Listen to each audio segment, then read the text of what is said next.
Studios. How come I'm not hearing my audio here? Good morning, Rumble Studios.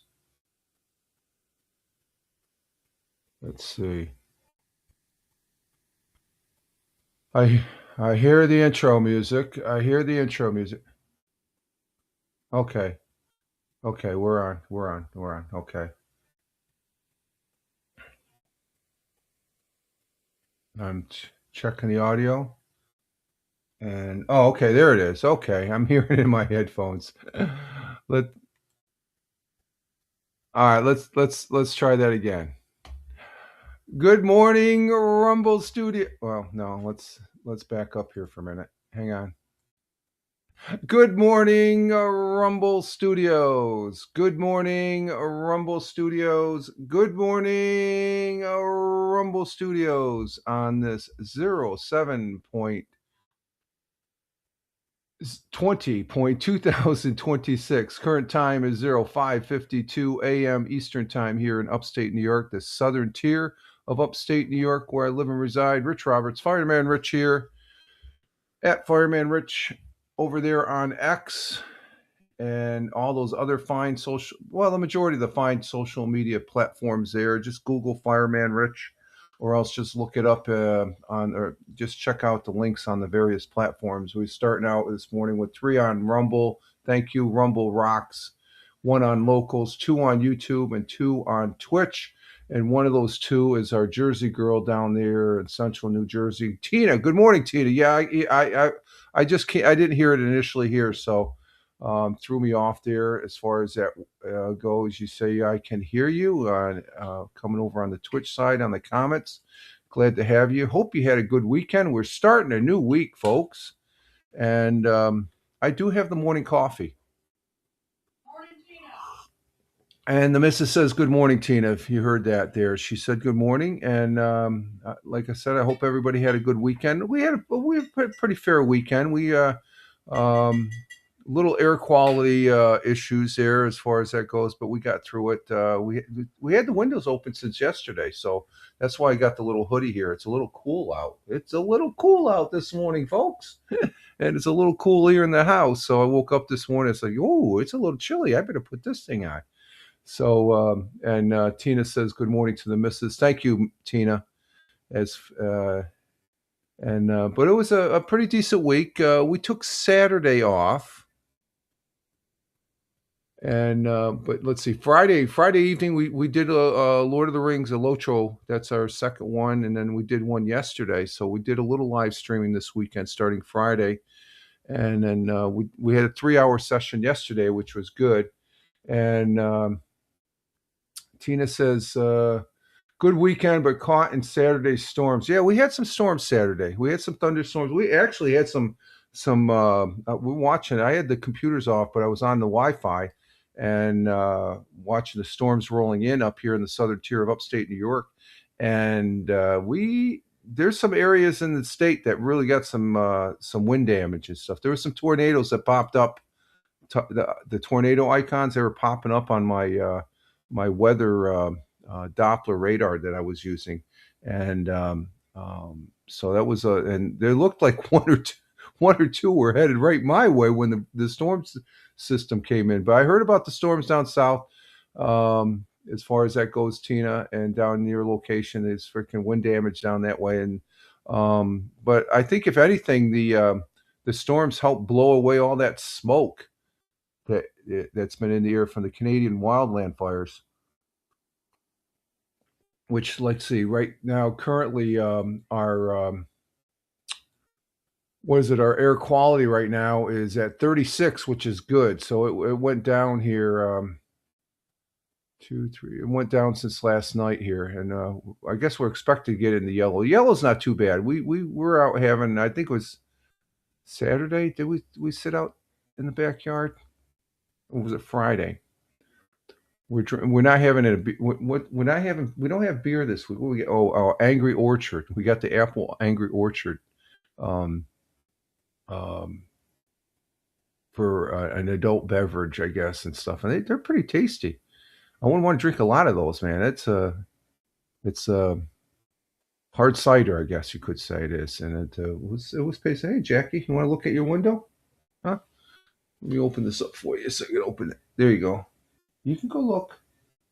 Okay, what you doing? Huh? You don't know what you're doing? Jackie's just coming into the studio here. So we got a little bit of early start, and we're starting off nice, knock on wood, as far as the live stream goes. And one of the things I did Friday on the Lotro and yesterday that I can bring up the comments now. As far as I found the link that I had to put in my OBS, and because when I stream Lotro, and that yesterday was my third one, so I got two more I have to do before the month's out. When I stream my gaming, Lotro, Battlefield 6, PUBG, Battlegrounds, PC, and PUBG mobile now. I can do PUBG mobile now. Let's see. Where's he at? Oh, he's laying there, so we'll close that then. I end up broadcasting not on this. This is the Rumble Studios 2.0 new canvas. But I used the direct RTMP because you do get 1080p from this when you have it set to 2.0. The old canvas you only get 750, but the direct RTMP, where it goes directly from OBS into Rumble, you get a really nice sharp 1080p, and it is sharper. And I like doing that with the gaming, especially Lord of the Rings Online, because it's so vivid as far as the environment that you're in, and it brings that out there on the replays as far as that goes. So we had, but I was able to put the link in. We did a RAC, a read ad campaign. Could have got a second one, but I wasn't quick enough. But that's okay. It's part of the game of those, and it's the same. It's taken the icon or the link and installing it into Rumble Studios or into the OBS. Let's see. Hey, Double J's, good morning. Coming in from an undisclosed location of summer hemisphere. Too technical for us common. No, no, I don't want to hear that. No, Double J's. It's not that complicated. Believe me, if I can do it, anyone can do it. I'm not the most technical person, okay? It's one of those things. What's the saying? If you do things if you do things wrong enough times, eventually you're going to do it right. And that's that's me. I'm not an expert. I'm not a technical technician and stuff. And Tina saying good morning to Double J's. Hi to Double J's there from Twitch to YouTube. Double J's is in the comments there on the over on the YouTube side as far as it goes. And I know you're just kidding. Double J says, just kidding, trying to pull your leg. Yeah. It's nothing's really that complicated.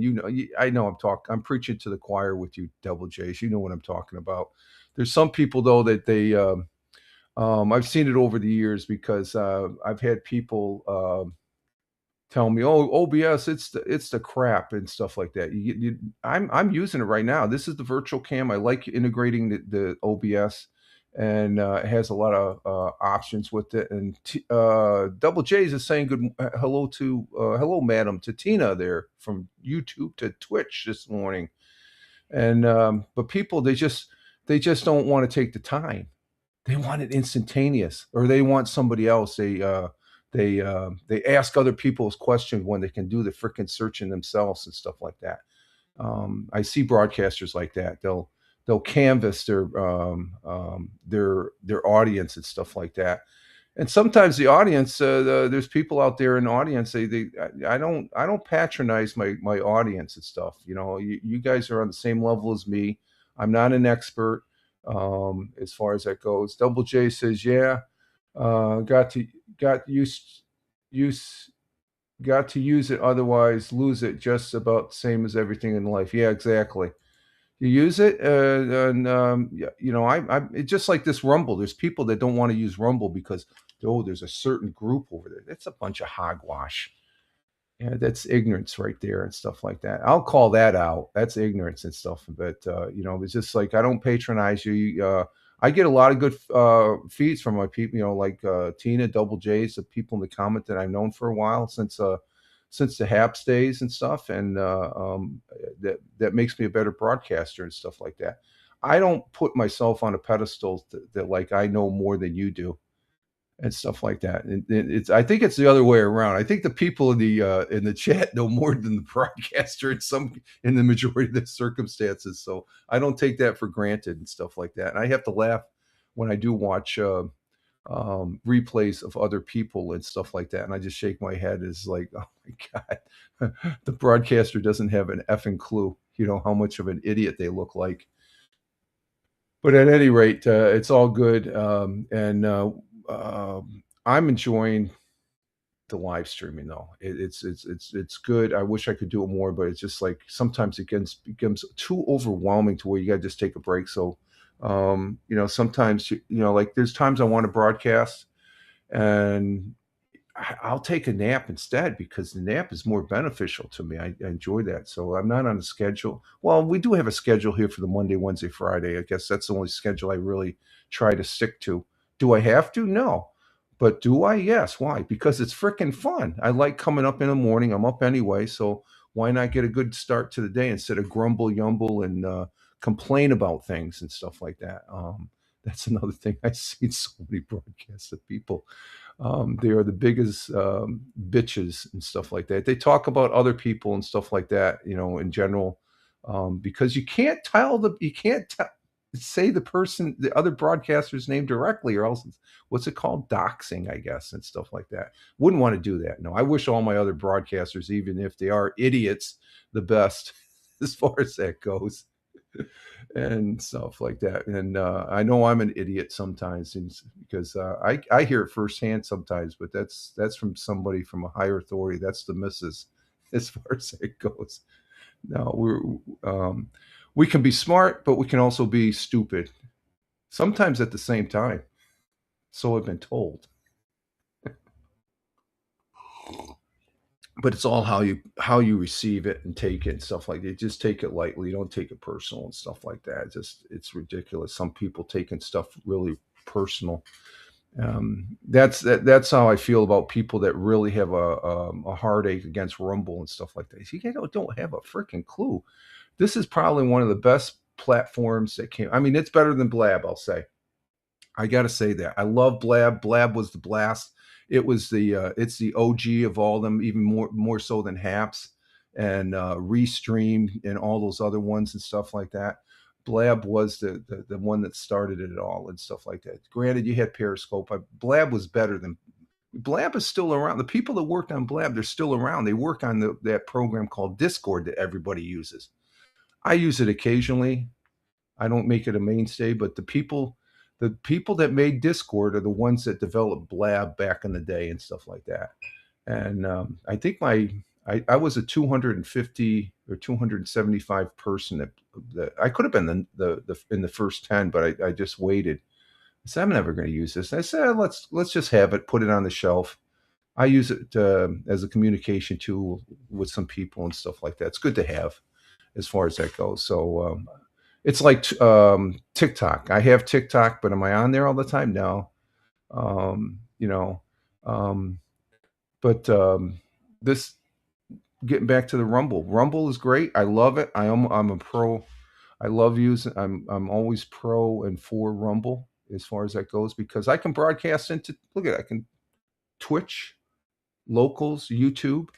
I can have up to 7 broadcasts. 7 broadcasts, and it just bewilders me that the quality that you get here on Rumble, and you can broadcast to 7 broadcasts or 7 other platforms for free. And I'm not doing it on RSC. This is just my own personal opinion of this platform because I do. This is how much I really think highly of Rumble. It's for free, and no other platform Restream, StreamYards, whatever you're using, Streamlabs and stuff. You have to pay for that. And this thing, Rumble, you're monetized from day one, folks. It just depends. You can, if you got 10 people in your thing, you could use the read ad campaigns, and that money adds up. That adds up to a good $10 or $20 spot if you use it enough. That's the one drawback. If you're I'm monetized. I'm not here to make money and stuff like that. I'm fascinated with the concept and stuff like that, especially on Twitch and all that. Especially these young high profile broadcasters, they're making some bank, and you got to respect that. That's pretty interesting. But from day one, you're monetized, and you just whatever when you have something, it depends on how you use it. It's not how it should be this way. No, it's how you use that program and stuff like that. I can say over the last year that I've more than doubled. It's not a lot, I probably get maybe about 50 viewers on the replay and stuff like that.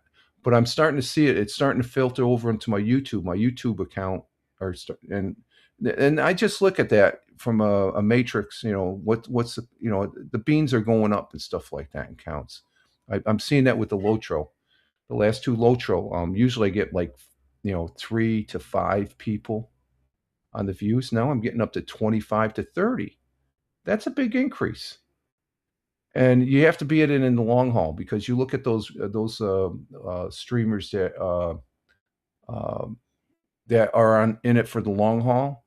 When they started, they were nobodies, but they're consistent. That's the key word: consistency, and sticking with it and having fun with it. Because if you make this work, you shouldn't even do this. Let's see. Double J says, yeah, I got to use otherwise. Oh, we already got that comment. I'm sorry, Double J. You already said that comment. So I had fun doing the live streaming and the gaming and stuff like that. We had a good 3-hour session yesterday. And I think Friday we had 2.5 or something like that. I usually go at least 2 hours on the gaming and stuff.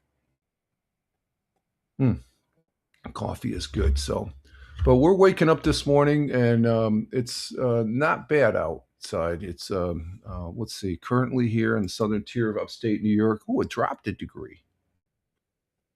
It was 52 before, when I was getting this all set up. Now it's 51. 51 degrees Fahrenheit. I forgot to take this on the. Let's see. I forgot to put this on the thing here. Hang on the internet. Let's see what we got here. 51 degrees Fahrenheit, which is 10.5 degrees Celsius here in the southern tier of upstate New York. And just bear with me for a moment. I'm transitioning, and I don't have my camera up here. Okay, there we go. We're in the main part of the. That's the thing. They got the 2.0 is so great. The backstage I can set up ahead of time. This is all, and it helps getting started. So that's why we started early. I don't have to set up. I'm starting to get used to reusing my previous broadcast settings and stuff like that, and it's pretty cool as far as being able to use. So we are at 51 degrees Fahrenheit, which is cool. It's 69 degrees here in the house. It usually was up at 74 degrees Fahrenheit. And what happened there? Let me reset that one here. We'll reset that. That's the Rumble on the tablet. And I'm loving my new tablet. The new tablet is just fitting in so freaking great and stuff that that's the only. This is going into the recycle comes tomorrow, so this box has to go into recycle. That's the tablet I got right now. This is a freaking great tool. I haven't bought a piece of hardware for at least 3 years. I think the last piece of hardware I got was when I retired. I got the Acer Nitro computer there, the Beast as I call it, and this tablet is just phenomenal. 11-inch screen. It's larger than the iPad Mini and smaller by what I think the surface tree is 12 inches, but it works so great right here on the thing. Um, let's see. Got any humidity that's what makes it worse? No, oddly enough, Double J's, the humidity hasn't really. You could feel a little bit of, like Saturday when the thunderstorms would come in, you could feel a little bit of it, but for the most part, it's been really, and we've been having some wind that's been keeping the humidity down. So we haven't really had the horrendous humidity that, like last year, the humidity sometimes felt like it was off the hook. So no, it's nice, and it's been nice. It's been nice, even when it's been like 90 some degrees. The only main thing here over the last 3 to 5 days is the air quality issue because of the wildland fires. I mean, it got pretty bad. I did get the lawns mowed, but that's when the needle was down in the orange. And let's see, what's orange? Orange is right now we're in the good though. Um, Even the ozone is good, and parts per million isn't good. So we're in the green, and the orange is between 100 and 150. So right now the good, it's at 36. So I was out mowing the lawn Friday, and I stayed out for about an hour. Wasn't going to hurt me. Now, if it was in the red, I wouldn't have gone out. Red is, I don't go out when it's in the red. That's when it starts turning yellowish and stuff like that. No, there was a good wind breeze and stuff like that. So I mowed the lawn. The lawns are looking great. They've never looked better. And as far as that goes, so our weather for today, we have. I think it's supposed to be a nice day. We're supposed to get some rain tomorrow. The missus was telling me that yesterday. And Tina says, "Be right back." Call. Be right back. Calling daughter. Oh, okay, Tina. Okay, and Captain Rehab is in the house, and Captain Rehab says, "Good morning to the missus." And Captain Rehab, coming in from the city of brotherly love, is saying good morning to Aunt Tina, who's on the phone with her daughter right now, giving her a call. She'll be back there, uh, Captain Rehab. Glad to have you here, Captain. Hope you had a great day or a great weekend there, as far as that goes. Um, let's see. Our forecast for today is partly cloudy. Areas of smoke and haze are possible. We don't have it right now. Reduced visibility at times. High of 81. Winds out of the south by southwest, 5 to 10 miles per hour. The winds are calm right now. We got some cloudy overcast. I could see some haze up there on the hill, but we're in the green. We're in the green as far as that goes. And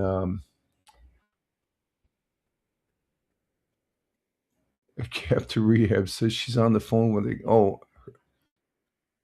on the phone with my cousin. Okay, your online cousin. That's Tina's daughter. Okay. Sun rose this morning at 5:48, which is 5:48.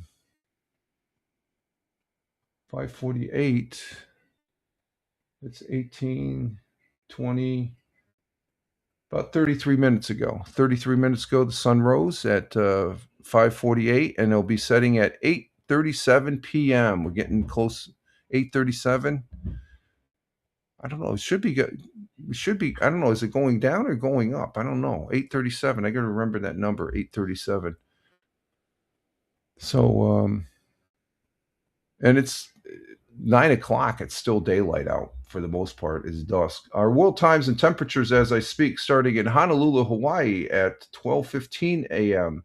Clear skies in Honolulu, 79 degrees Fahrenheit. Phoenix, Arizona at 3:15 a.m. Cloudy skies with some clearing, 90 degrees Fahrenheit at 3:15. That's an early morning in Phoenix. It's 90 degrees there already. In the windy city of Chicago, Illinois, 5:15 a.m. Clear skies in Chicago, 64 degrees Fahrenheit. In the concrete jungle of New York City, 6:16 a.m. At 6:16 a.m. It's 6:16 here in upstate New York, the southern tier of upstate New York, where I live and reside. Sunny and clear in New York City, 66 degrees Fahrenheit. And Tina's letting us know down there. Oh, I hit that. I don't want that. Let's see. Tina's in central New Jersey. Tina's letting us know that it's going to be 59 degrees for the low, 80 degrees for the high, sunny in New Jersey for today. And going across the pond, the Atlantic Ocean, to London, UK at 11:16 a.m. Sunny and clear in London, 68 degrees Fahrenheit. And in London, or in Milan, Italia, Mangia. It's lunchtime in Milan at 12:16 p.m. Sunny and clear in Milan, 81 degrees Fahrenheit. Oh, that's a nice day right there. Milan's a beautiful city. Beautiful city. Skipping over to, or no, we're going to India. Double J's is here in the audience in New Delhi. Hey, it's raining in New Delhi. Double J's at 3:47 p.m. 84 degrees Fahrenheit. Okay, that's a cool temperature. I guess the rain is keeping it cool. In Mumbai at 3:47, it's raining in Mumbai also. 81 degrees Fahrenheit. Of course, they do have the monsoons over in that part of the world there, going over into the South Pacific as far as that goes. Kuala Lumpur, Malaysia at 6:17 p.m. in their early evening. Cloudy skies with some sun peeking through, 82 degrees Fahrenheit. And in over the skies of Tokyo at 7:17 p.m. in their evening, cloudy skies with a little clearing, 88 degrees Fahrenheit. And down under on the great continent, great country, and great friends and allies Australia is to the United States, in Melbourne at 8:18 p.m. Cloudy skies, 55 degrees Fahrenheit. And in Sydney, Australia at 8:18 p.m. Clear skies, 61 degrees Fahrenheit. And those are our world times and temperatures as I speak. And Tina is saying good morning to her nephew. That would be her online nephew, internet nephew of Captain Rehab. And she says, I'm back. Okay, good to have you back, Tina. And Double J says, yep, Monsoons is back active again after a Lou. Okay, yeah, it looks like it, because you don't see rain in New Delhi that often. So the monsoon seasons there in the both New Delhi and Mumbai. I mean, you don't see that when they're both under the rain and stuff like that. So, okay, those are world times and temperatures. Our national day today. Let's see. You have National Get Out of the Doghouse Day. That's my day every day. I try and stay out of the doghouse. It's with the missus. I try. National Pencil. Oh, we got the state day. No, throw the state day in the trash. We don't need National Pennsylvania Day. National Lollipop Day. That's a good one. National Fortune Cookie. That's a good one. But I like this one. This one. Today is July 20th. Okay, so today is National Moon Day. And National Moon Day on July 20th commemorates a day in history of the man first walking on the moon back in 1969. NASA reported the moon landing as being the single greatest technological achievement of all times. And I think it rates right up there. We have never been back. We're out there in space with some really, really good technical equipment that will do the job for us as far as that goes. And let's see, Double J says, New Delhi sucks. Yeah, I know. I, oh, I can see Double J. See, and he should know. It's his home country, so both weather-wise and the people-wise. Yeah, I look at the photographs of New Delhi, and it just doesn't look like I don't want to be there. That's too. Yeah. Um, when the movies depict New Delhi, is New Delhi really like that? And then you see the monument. Yeah, it's pretty bad. You know, it's it's off the hook there. Hashtag National Moon Day on July 20th, 1969. And I'm excited about this day because this day, it's always, it signifies, and there's people that say that we didn't go to the moon. It's like, no, you don't know. You can't hide that. But anyway, Apollo 11 carried the first humans to the moon 6 hours after landing on the moon. American Neil Armstrong stepped onto the lunar surface. He spent 2.5 hours outside the spacecraft. Buzz Aldrin soon followed, stepping out onto lunar surface. After joining Armstrong, the two men collected 47 and a half pounds of lunar material. Their specimens would make the journey back to Earth and be analyzed. In the command module, a third astronaut waiting, pilot Michael Collins, remained alone in orbit until Armstrong and Aldrin returned. The famous quote of "one small step for man, one giant leap for mankind." Neil Armstrong, astronaut, Apollo 11. Great pioneers, great, and it took a great team also, and that would be NASA to be able to do that, and a great country to be able to do that. No other country has done that. Other countries have landed spacecrafts on there. I think was it Russia? What was the Soviet Union? China, India, and Japan. I think those are the only ones. Unless you know some, I think those are the ones that most come to mind. No, yeah. I think those are the ones. So it thrilled millions of Americans and millions of people around the world. Televisions around the world tuned in to the live broadcast. I stayed up late and I watched that, and I'm just like, I was in high school. I was just like, I know. No, I wasn't. I was in grade school. 69. I think I was in sixth grade, sixth grade, fifth or sixth grade. I was in grade school. Yeah. We hadn't moved. I still lived up here in Tioga County. And because it was 1973, the family moved downstate when my father got a transfer with IBM. And unquestionably, putting man on the moon became a tangible achievement in the space race, and it placed the United States in the role to go forth and explore into deeper reaches of the universe too. And we have with Voyager 1 and 2, which are way out there beyond as far as that goes. Double J says, I was not existent back then in 69. Yeah.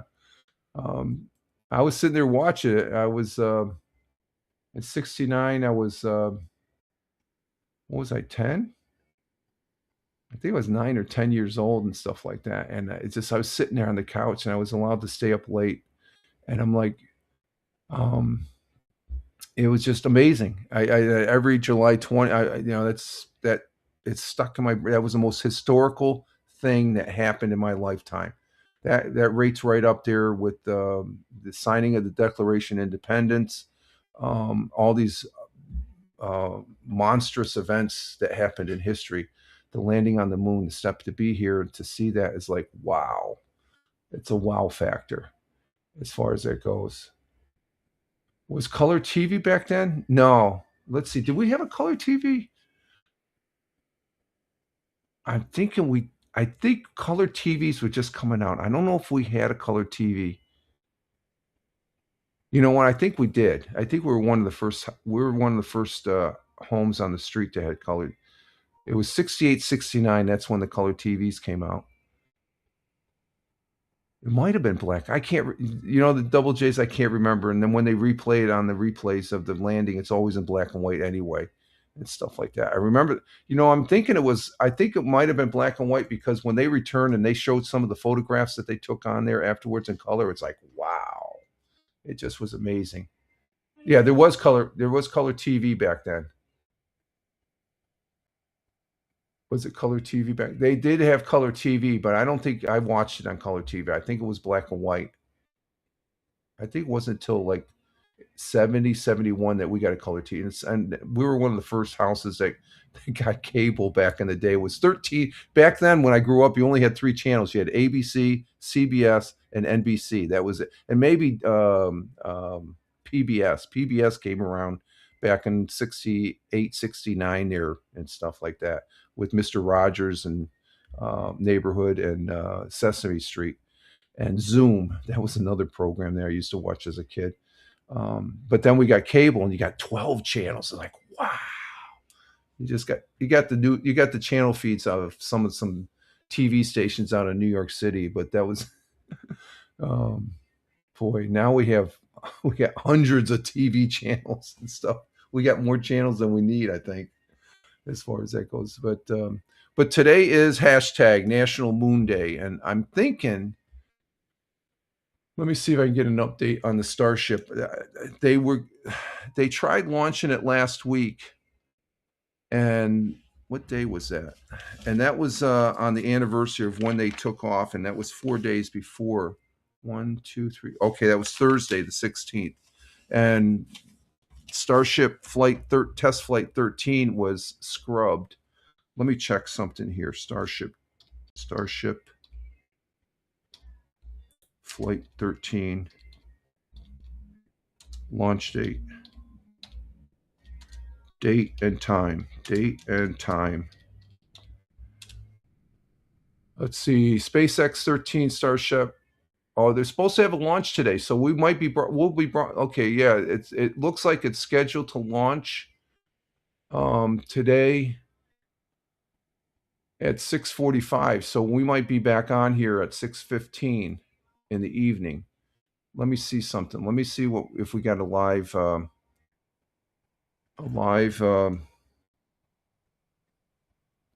feed from there. And let me see if they got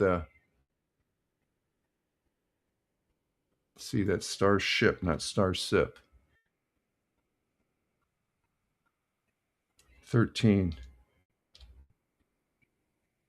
Okay, I'm just checking one more thing here, folks. Let me bring this up here. Let's see. Live.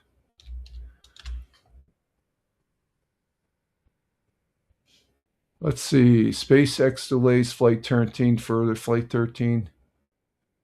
Let's see. Do we have a live feed? I don't know if that's the rocket or.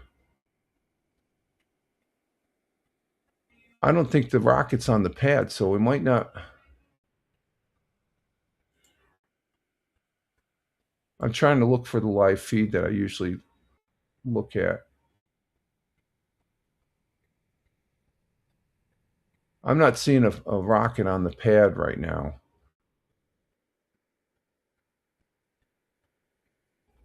Let's see, Starship live feed. Let's try it this way. Let's see what we get. No, I am not seeing.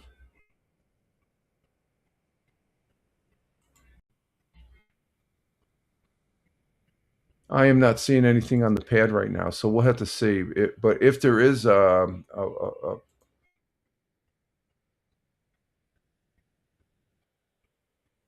it looks like they're off the pad. So let's see. According to SpaceX's 13th flight of Starship is prepared to launch. Oh, they got it as early as Thursday, July 23rd. Which would be at 6:45. So the 23rd is this Thursday. Let me check the news here real quick. Okay, space.com, 2 hours ago. Let's see. SpaceX will launch Starship, the world's largest rocket, on a critical flight 13 on July 23rd. Okay, so and that's updated 2 hours ago. So it's July 23rd. Okay, it's a Thursday launch. Okay. So I will be doing a live stream of that. I do live stream that. And let's see.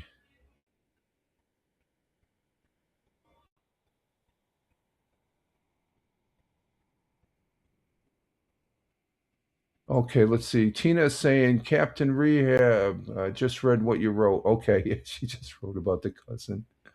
And Tina's saying morning and asking, are busy.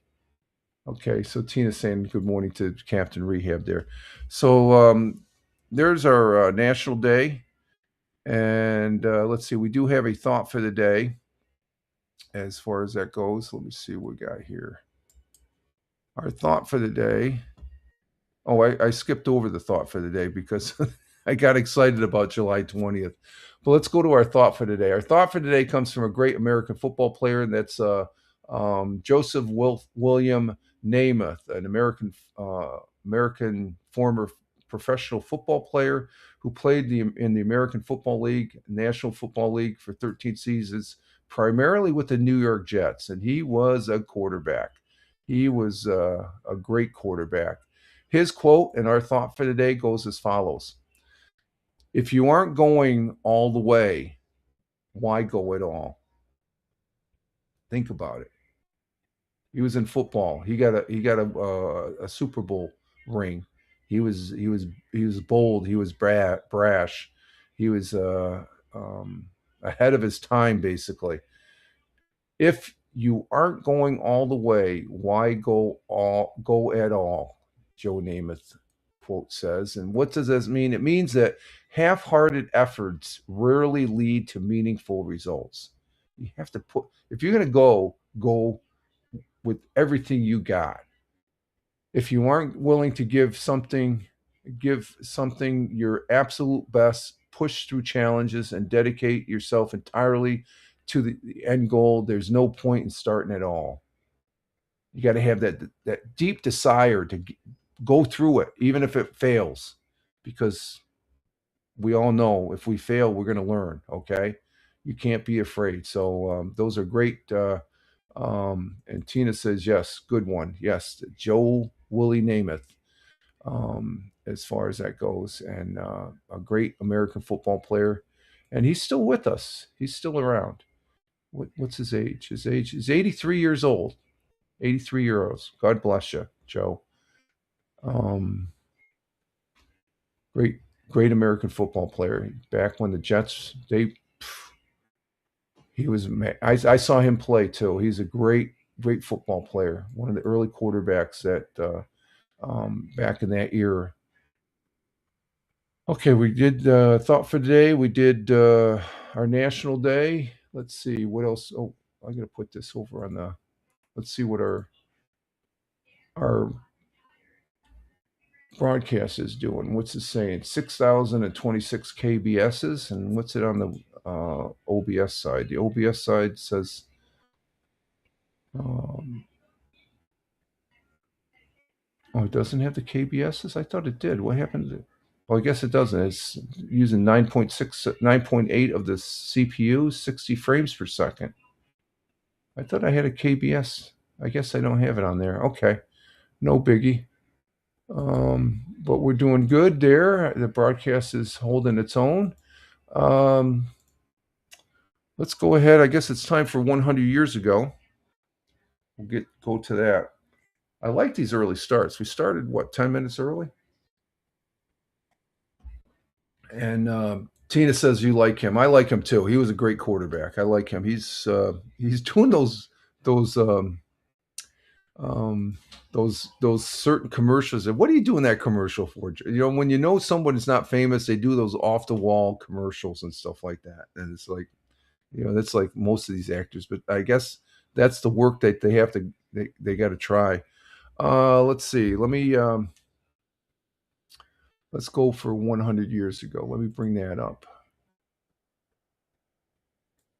And let's see.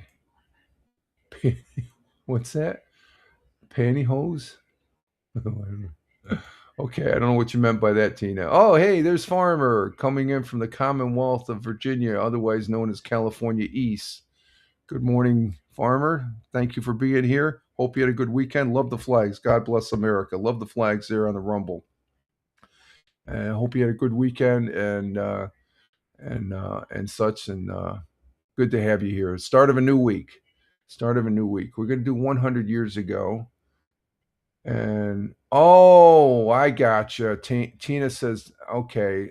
As soon as okay, I understand. So you got to clarify. I don't pick things up that quickly, Tina. I'm not as smart as a lot of those other so-called broadcasters out there. Okay, Tina clarified that. Yes, Joe did an ad for pantyhose. Funny. Yeah, okay. Joe Namath. I remember that. It's like, what is he doing that one for? I gotcha. And you're saying I'm smart now. Well, yeah, I guess I am. But I play the dumb act, I guess, and stuff. I don't consider myself smart. I consider myself a person to common sense, so to speak. There's enough smart people out there. We don't have enough people with common sense, I guess, and stuff. I guess you got to be smart if you got common sense, I guess. But thank you, Tina. Thank you for that.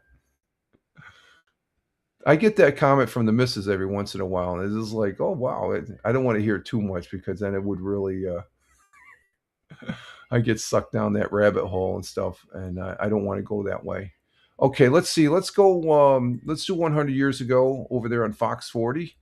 And I have no affiliation with Fox 40 or any of the news agencies that we bring up here. We bring them up here for primarily information purposes only, so I can show the viewers here, both live and on the replay, a little bit about my community. And one of those items is what was it like here in the southern tier of upstate New York 100 years ago. And Fox 40 does that every Monday, Wednesday, and Friday. They're good. They're a local newscast there. I watch it and consume their news, and they give a good cross section of what it's like here in the southern tier of upstate New York. And let's see, where is that? Okay, we're going to share this tab. Okay, that's the tab we're going to share. So let's bring up 100 years ago on the stage here. There's the young lady from Fox 40. Again, I have no affiliation with Fox 40, and this is just for information only purposes to give the audience here, both live and on the replay, an idea of what it was like 100 years ago. So let's give this a listen. Now we're taking a step back into the archives with a look at Broome County's big headlines from a century ago. Masked chicken bandits. Here's Broome County historian Roger Luther with tonight's 100 years ago today, brought to you by AVRE.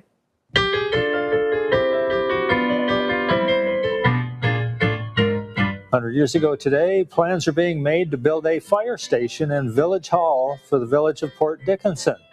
The site for the two-story building would be at the corner of Shenango and Phelps Streets. Mary Brecht Pulver, the noted Binghamton poet and short story writer, died this morning after a long illness. Just last year, Mrs. Pulver was commissioned to write a memorial to Binghamton's war heroes, which now appears on bronze tablets located at each end of the new Memorial Bridge. And finally, a Windsor man reported that his henhouse was robbed by 3 masked men on Wednesday night. He watched as they put 43 chickens in bags, threw them in the back of their car along with 2 bushels of peas, and then drove away. That was the news, July 17th, 1926. Oh my God. We had the great chicken heist. 43 chickens in a bag, and he was watching. Why didn't you do anything? I threw him in the back of the car with 2 bushels of peas. Oh my Lord. That is something. Oh my God. I'm laughing too at that one, Tina. That's funny. That's funny. Oh geez. Jeez Louise. And farmer says, "Oh no, not mass chicken bandits! 43 chickens. You better put some more cameras out there to watch your chickens there, farmer." That could be farmer today. I was up here in New York City. Oh, there we go. Oh, see, Tina, she's on the case already. She's combining the chickens with the peas. Those are 2 ingredients that are in pot pies, as far as that goes. The great chicken the great chicken caper there. Farmer's laughing at that one. And Tina saying good morning to Farmer. Oh man, it never fails. That was the big heist there 100 years ago. And of course we had Mary Brecht Pelver, a poet and short story writer here for the Southern Tier. She passed away. Didn't say what her age was. And plans to build a fire station there in Port Dickinson. That's on the other side of Binghamton. It's a nice community there. Then, so that's pretty interesting. And that was the news back 100 years ago, folks. The big. And Farmer saying good morning to Tina from Rumble to Twitch as far as that goes. That's funny. Oh, we got somebody that popped up here. Hang on for a minute over on the YouTube or on the Twitch there. I got to clean it up. Clean up on aisle 6 on the Twitch. So that's 1, that's 2, that's 3, that's 4, that's 5. And let's see, 6. 6 clicks and they're gone. Okay. Let's see. In other history, oh god, that's something. You always get that. That's a way. Not just the chickens, but we have 2 bushels of peas. Let's see. The other history, of course. It comes up here. Where is it? Oh, there it is. Yeah, it was 57 years ago today. Man stepped on the moon during NASA's Apollo 11 mission. Neil Armstrong first, and it was at 10:56 p.m. Eastern Standard Time. So I told you it was about 11 o'clock. It was 11 o'clock. I remember it because he was closest to the door, and Buzz Aldrin was second. I think Neil Armstrong was the commander of the mission, though, and while the lunar module finally landed on the moon at 4:17 p.m., only 30 seconds of fuel remained as the crew had to improvise manually piloting the ship past an area littered with boulders. When Mission Control finally heard the words, "Houston, the Eagle has landed," they erupted in celebration. But it wasn't until they landed at 4, dinner. They had the day after dinner, and maybe they took a nap. But it wasn't until at 10:56 p.m. Eastern Daylight Time, Neil Armstrong was ready to take humankind's first steps on another world. With more than 500 million people watching on television, he climbed down the ladder and uttered the famous words, "That's one small step for man, one giant leap for mankind," and the rest is history, folks. It was on this day back in 1976, Viking 1 landed on Mars, and its robotic spacecraft transmitted a first color images from the planet's surface, the culmination of 11-month journey to Mars. And 1926, the Methodist Church voted to allow women to become priests in the Methodist Church. So they were pretty forward thinking there. And let's see what else we got in history here.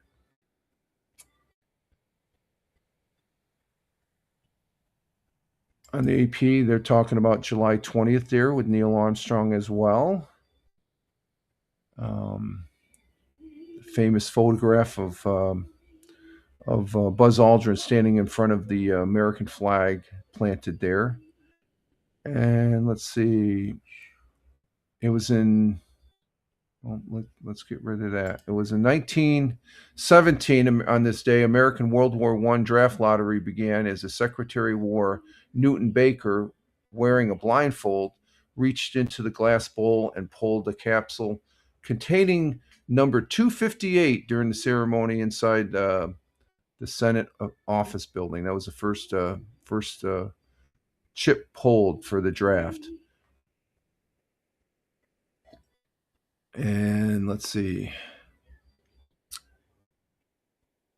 What else we got?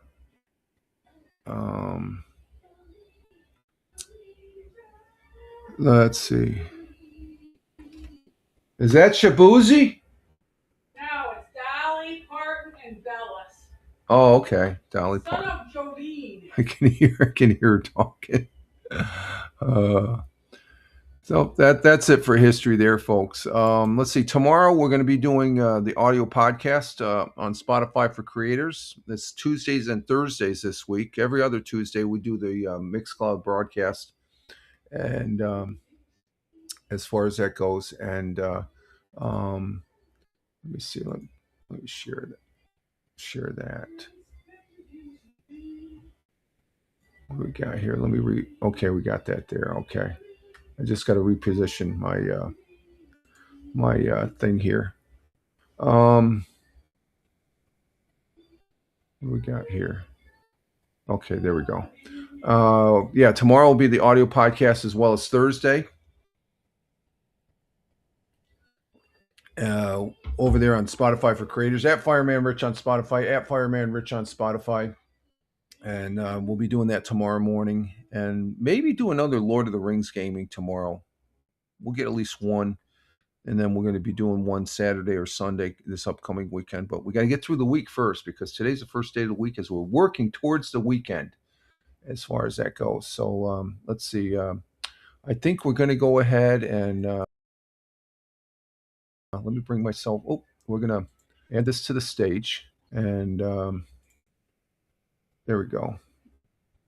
Yeah, I forgot to preset these. I guess the thing is, if you use a previous show, you change the title and all that. But I forgot to line up the pictures here as far as that goes.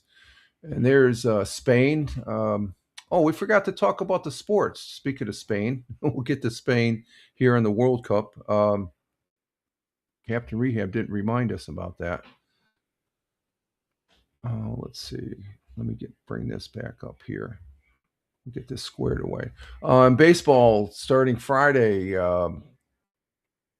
Let's see. We had the Yankees losing to the Dodgers Friday night 2-1 down there in New York City, and the Mets did not play Friday. It looks like. And going into Saturday, we had Mets losing to the Phillies 6-1. Freaking Mets. And then we had the Yankees. They were off Saturday. They switch, I guess, between on the Saturday and Friday.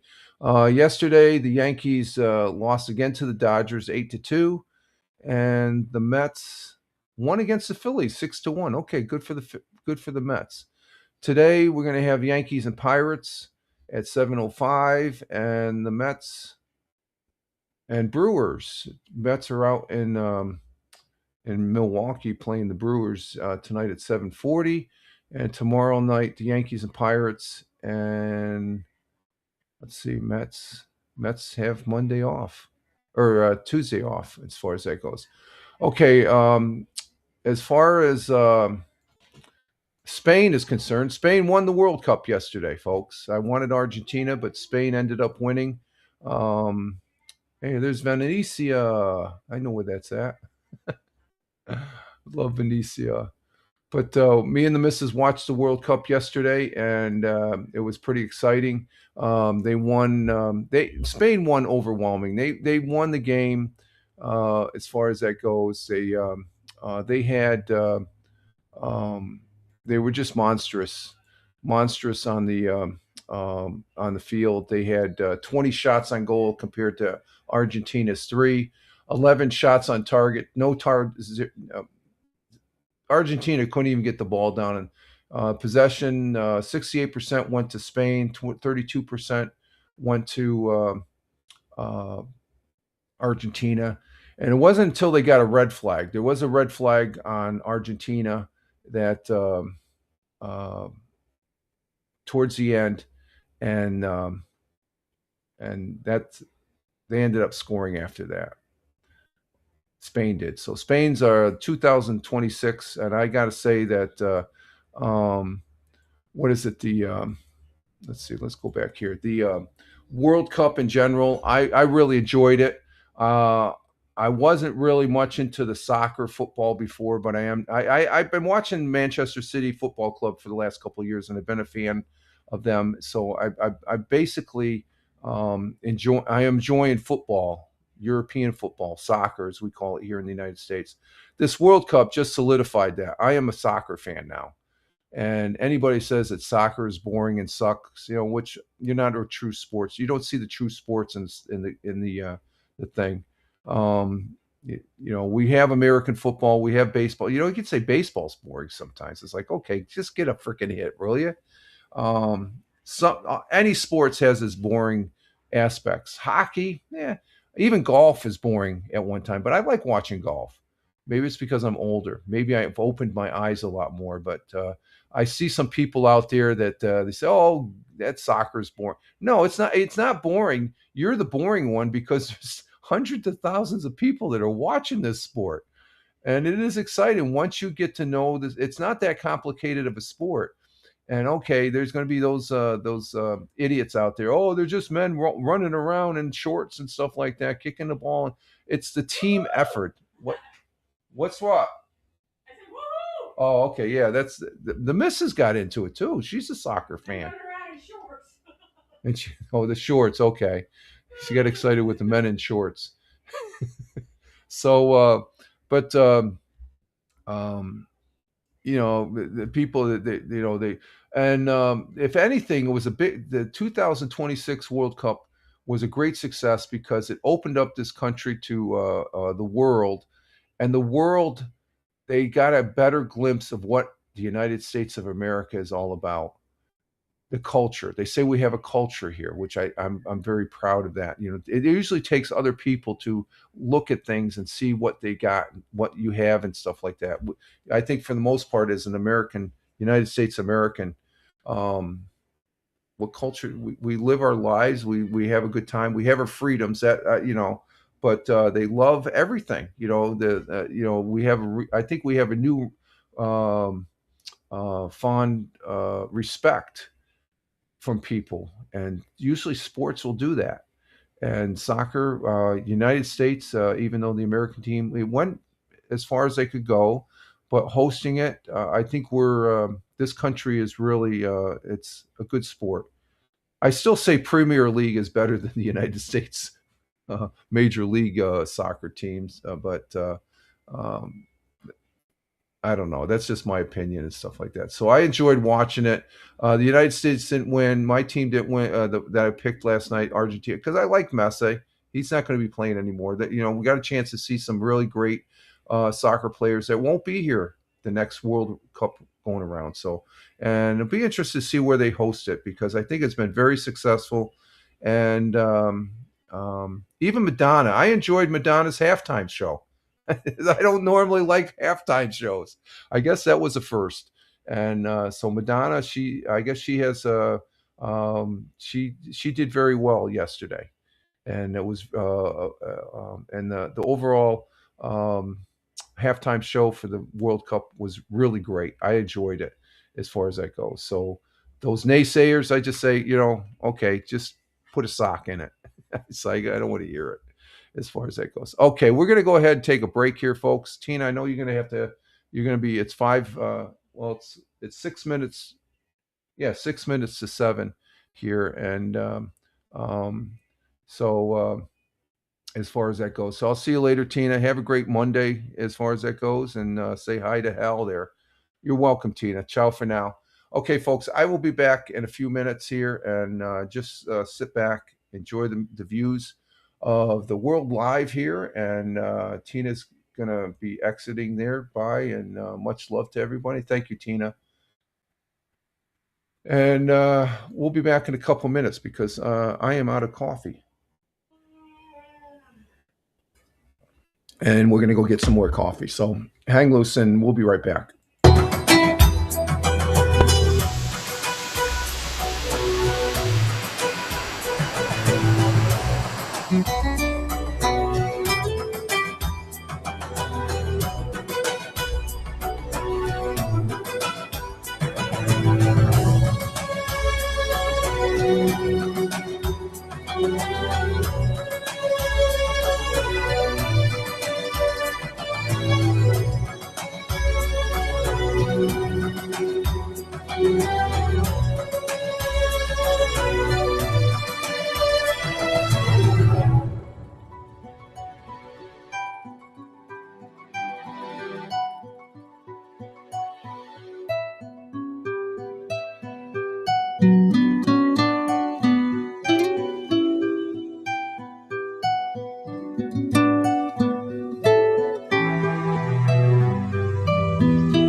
back. We're back here on the Monday morning coffee here on Rumble Studios. Let's see how's our audio there. Check our audio here real quick. Last picture was of Venetia. Okay, I don't know why my...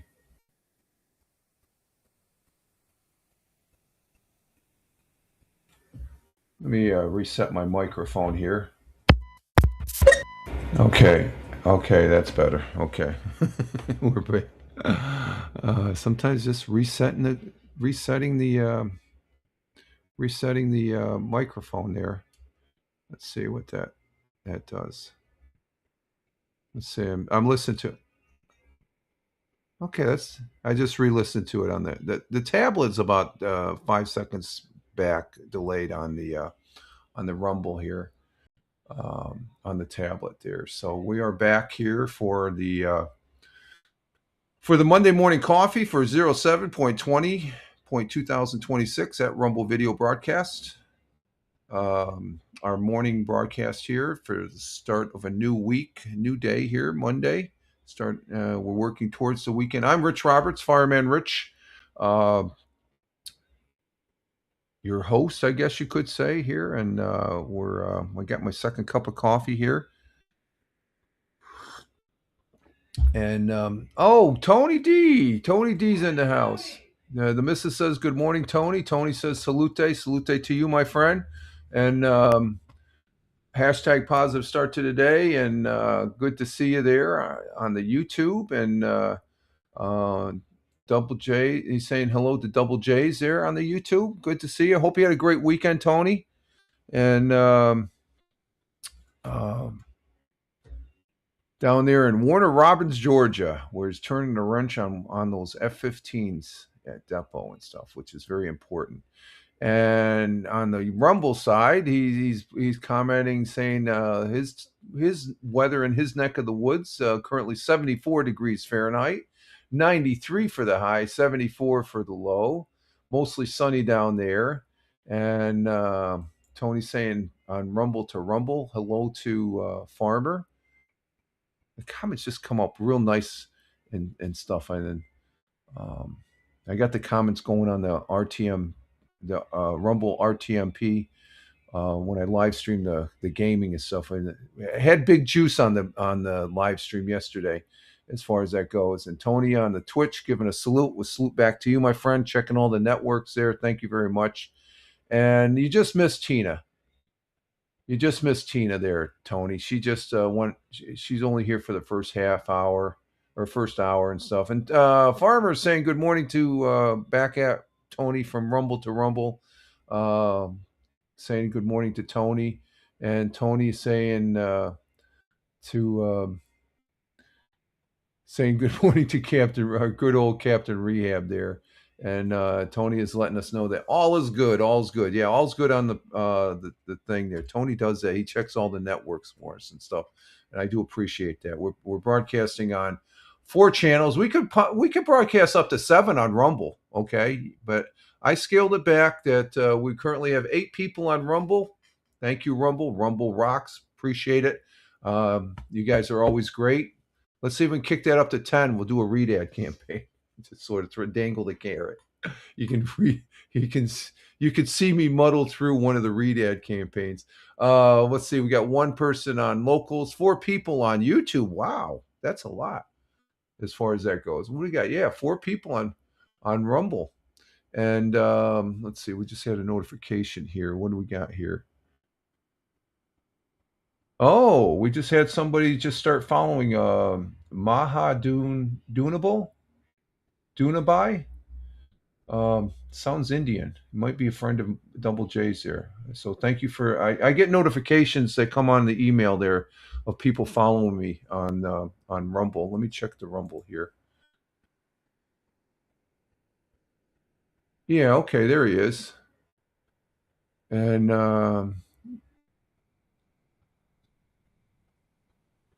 okay. Pretty interesting stuff there as far as this technology that we have as far as to live stream. So do appreciate the views and the follows. They're all good. And let's see. Tony, you got any thoughts about the World Cup? I'm surprised we're talking about the World Cup and we didn't get any comments from Captain Rehab, our in-house sports expert. I think it was destined that Spain was going to win it as far as that goes. They were practically undefeated during the World Cup. So, but it was a good World Cup. I enjoyed it. The missus enjoyed it. We sat down. We watched the whole game. I watched the game Saturday where England beat up on France as far as that goes. And it was all good as far as all the games were good. Interesting gameplay. I'm looking forward to the start of the Premier League where I can start rooting on my team of Manchester City Football Club. And I can converse with my fellow fan who is a diehard lifetime Manchester City Football Club because he's from Manchester, but he lives in Scotland, and that's our good friend Wingnut over there in Scotland and stuff like that. And we've had some good conversations in the past years there when I made the change to become a soccer fan. And Premier League play is pretty good. I enjoy it. Manchester, be interested to see what Manchester City does this year because they're going to have a new coach, manager, and all that and stuff like that. So we'll see what happens. So and on the heels of a very successful World Cup, I think it's going to be pretty good for soccer and stuff. Okay, let's see. We're going to go into our second half of the show where we look at some news pages here, the local news here, various web pages there I have up here for the local news and some to give you an idea what it's like here in the southern tier of upstate New York through their articles about the local area and for information only. That's what we use it for information only. And first one is Fox 40. I don't work for any of these news agencies or anything like that. So just to make that clear, we already had 100 years ago on Fox 40. What else do we got here?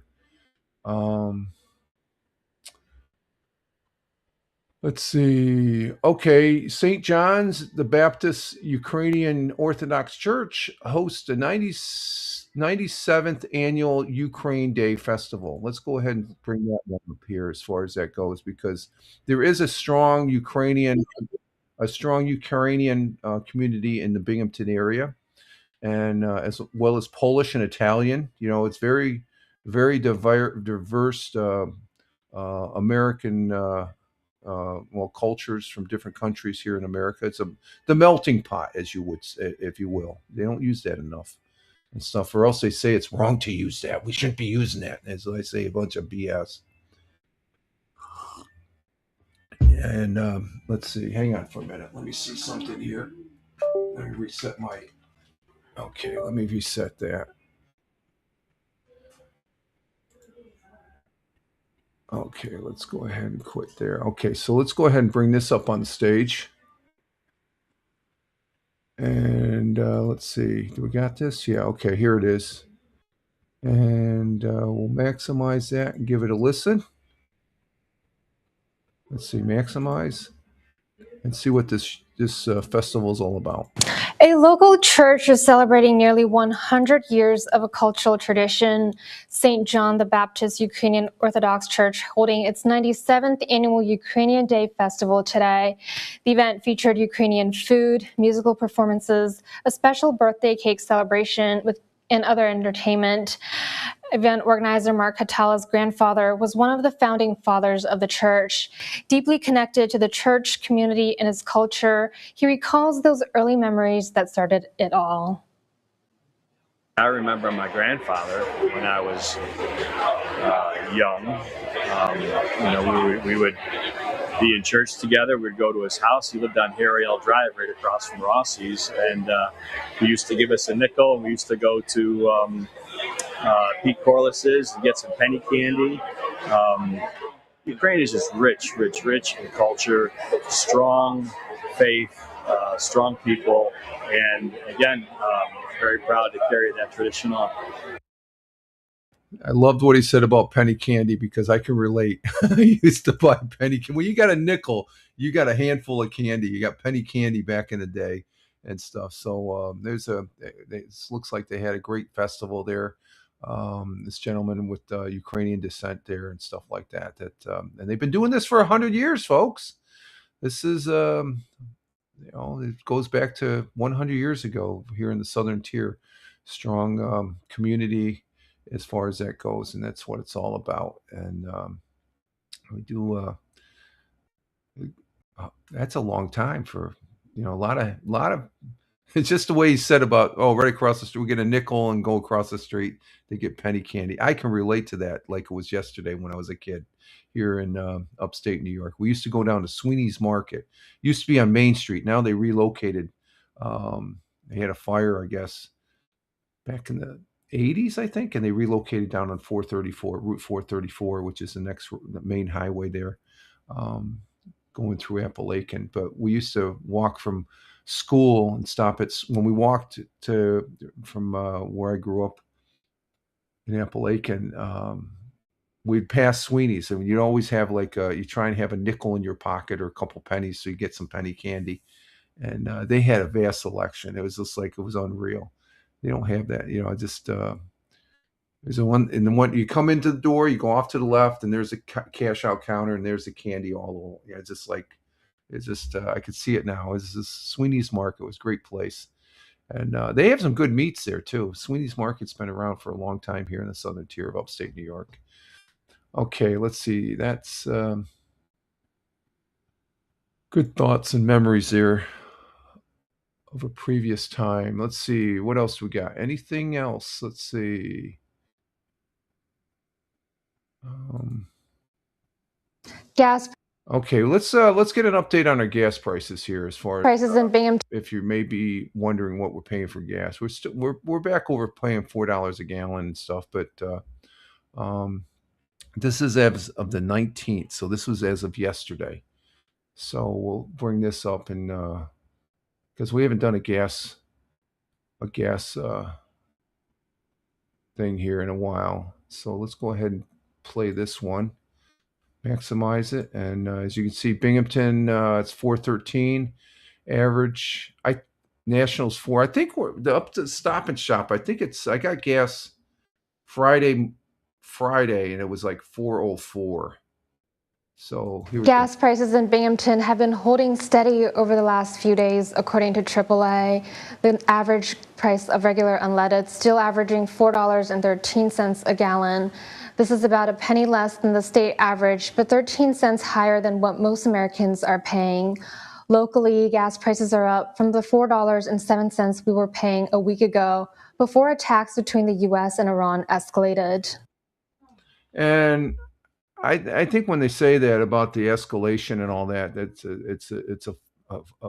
it's a facade.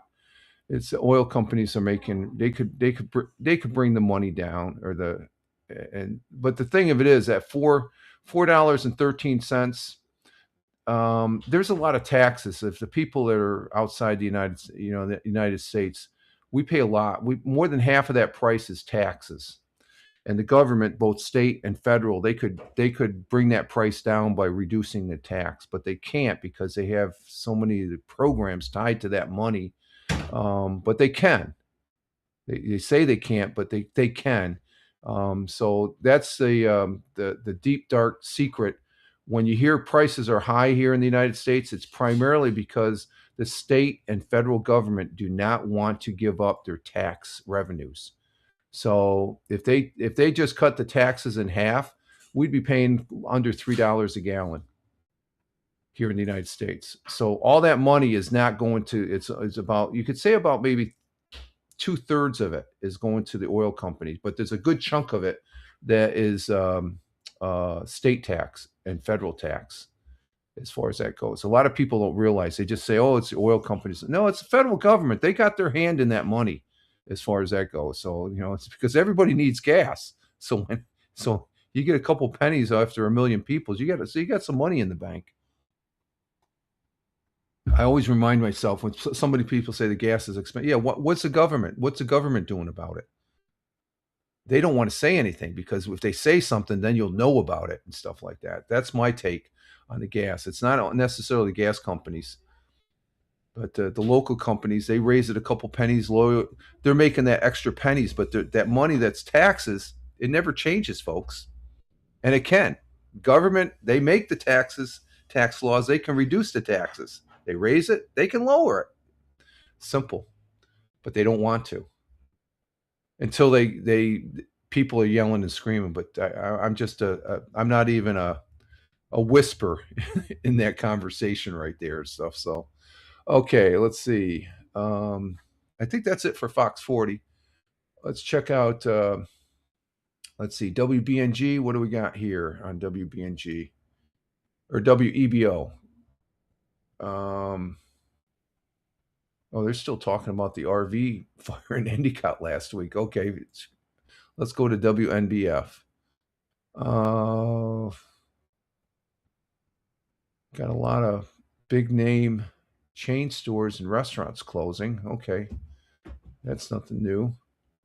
And what's this one about the Johnson City Arch? Let's see. Oh, we got a Bob Joseph. Okay, let's bring this one. Then we got a Bob Joseph.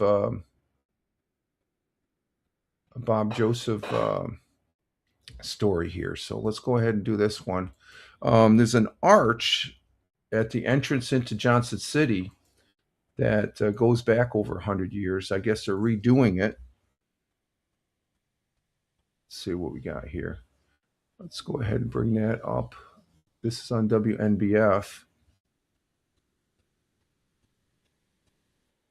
Let's bring this up. 1290 News there in Binghamton. And what this is workers prepared to reassembling the Johnson City Arch. And construction crews are working on a critical part of the project to restore the historical Square Deal Arch, because Johnson City is home of the Square Deal at the Johnson City Binghamton border. And then they have the Endicott Johnson City border.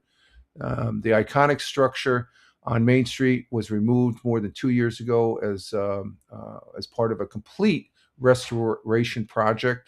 Johnson City officials had hoped that the work could be done while the arch remained in place. Shortly after the project began, an inspection of its interior revealed conditions that were worse than anticipated. The stones and metal parts of the arch were disassembled to allow a needed restoration to take place.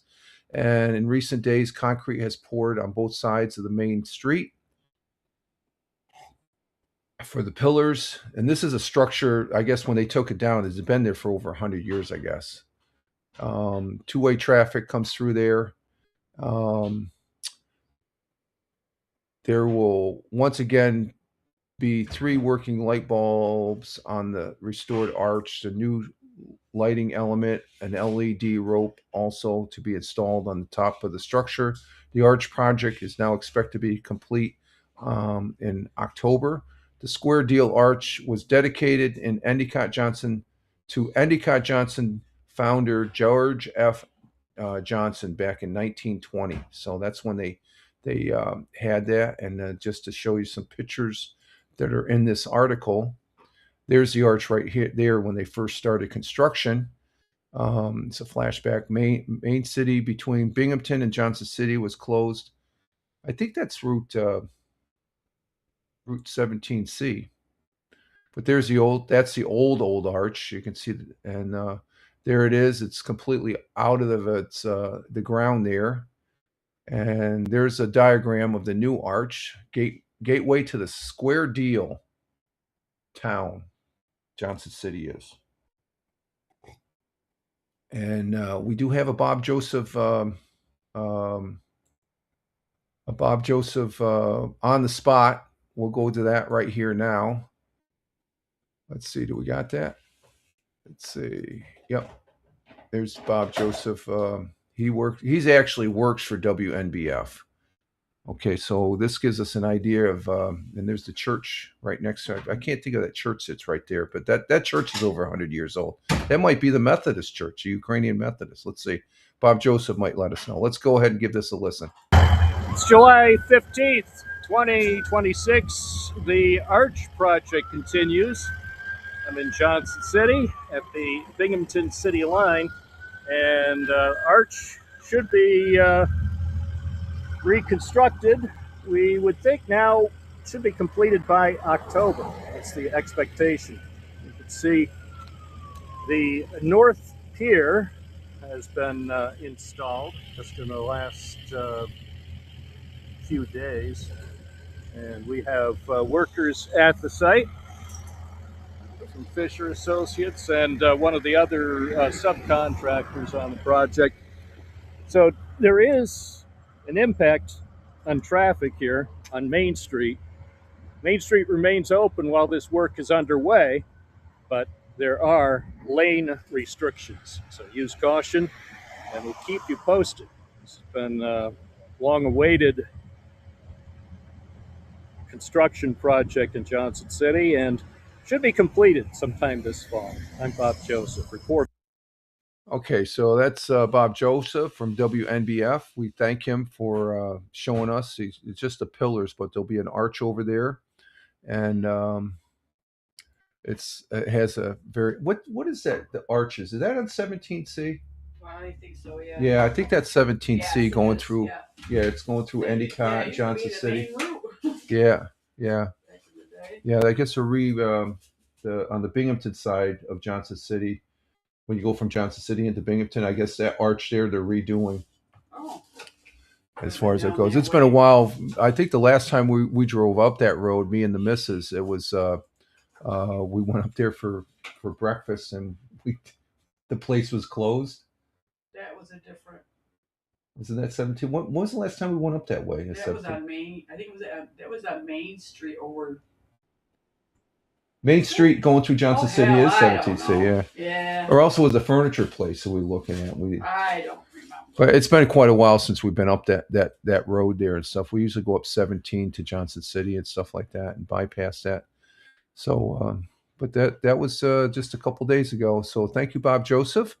And that's from WNBF. Again, just for information purposes only. And we appreciate that.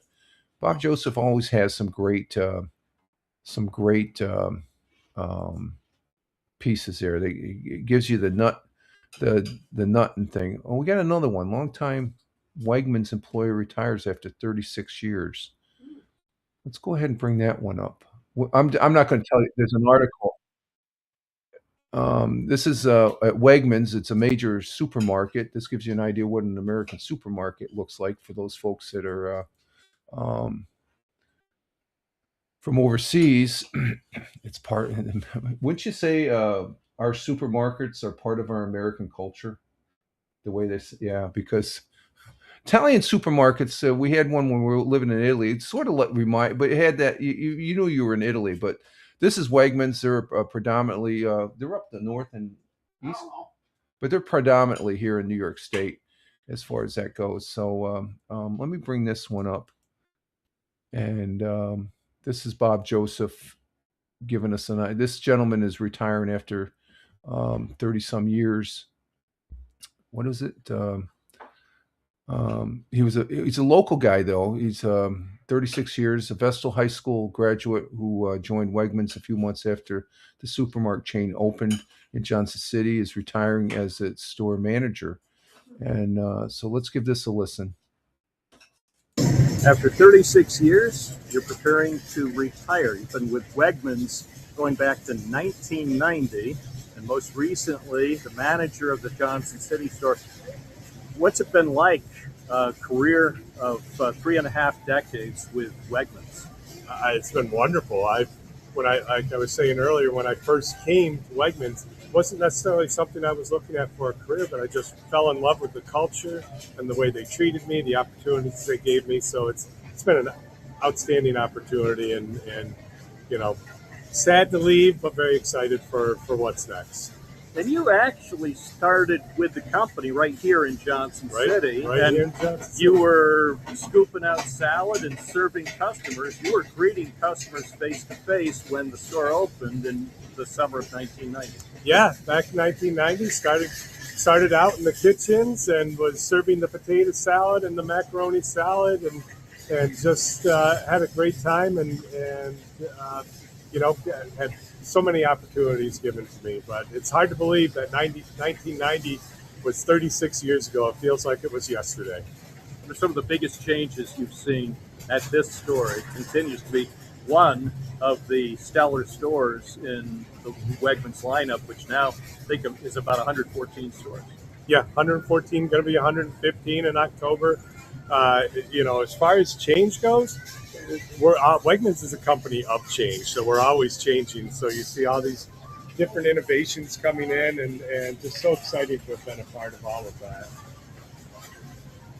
Well, I know you're looking forward to setting your own schedule, and Yes. starting Saturday, that's finally going to be possible. Saturday is the day, like we wrap it up at Wegmans and we move on to the next chapter. So I wish you the best. Thank you, Bob. I appreciate it. And that's the story from the Wegmans Johnson City store. I'm Bob Joseph reporting for WNBF News.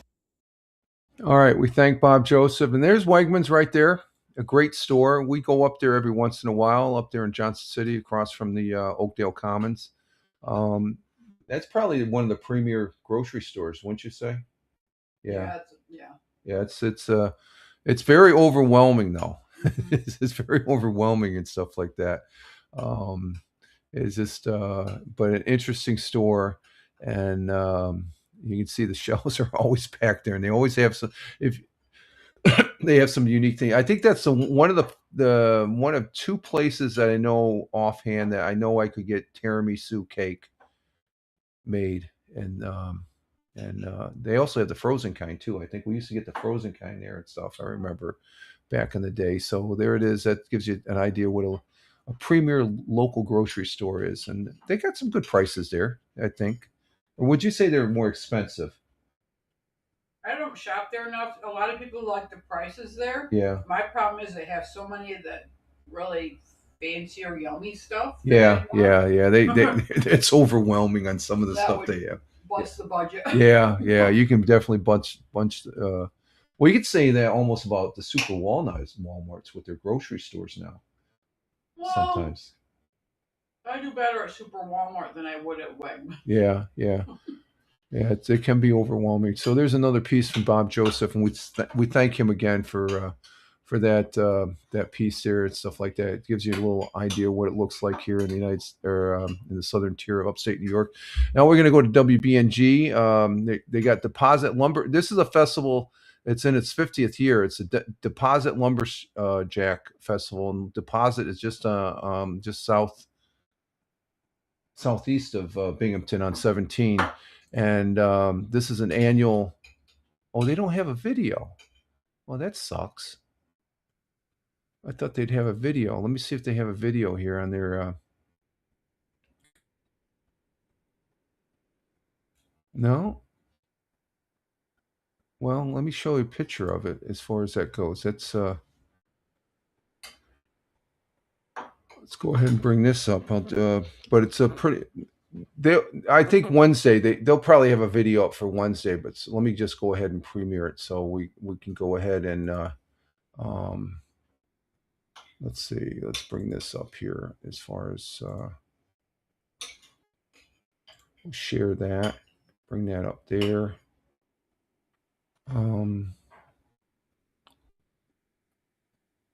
Let's see. I don't need that. And let's go ahead and bring it up on the stage. There it is right there. And it's an annual festival for the lumberjack because there is a lumber industry here in New York State. And let's just bring that up here. And basically, it's in Deposit, New York, and the Deposit Lumberjack Festival drew crowds this past weekend with chainsaw competition and wood carving demonstrations, making a milestone year of the event rooted in the village's Timber Heritage.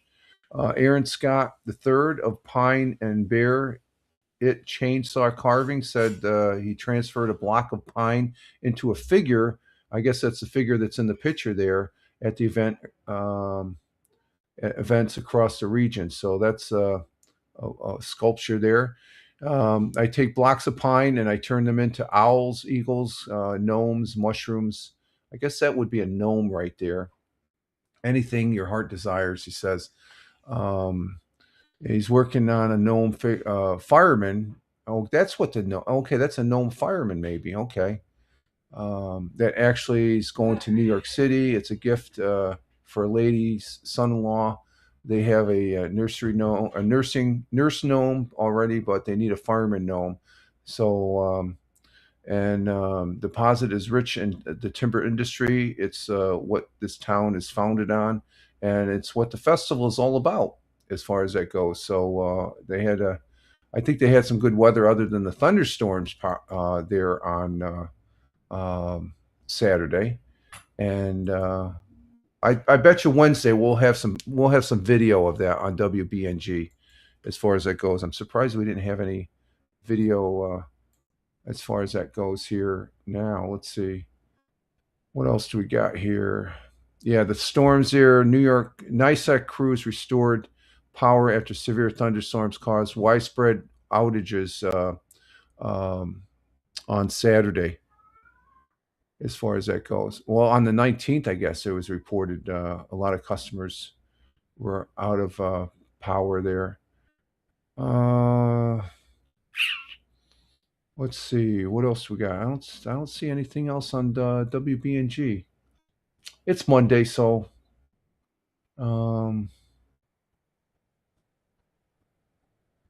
so we might we probably get some video on the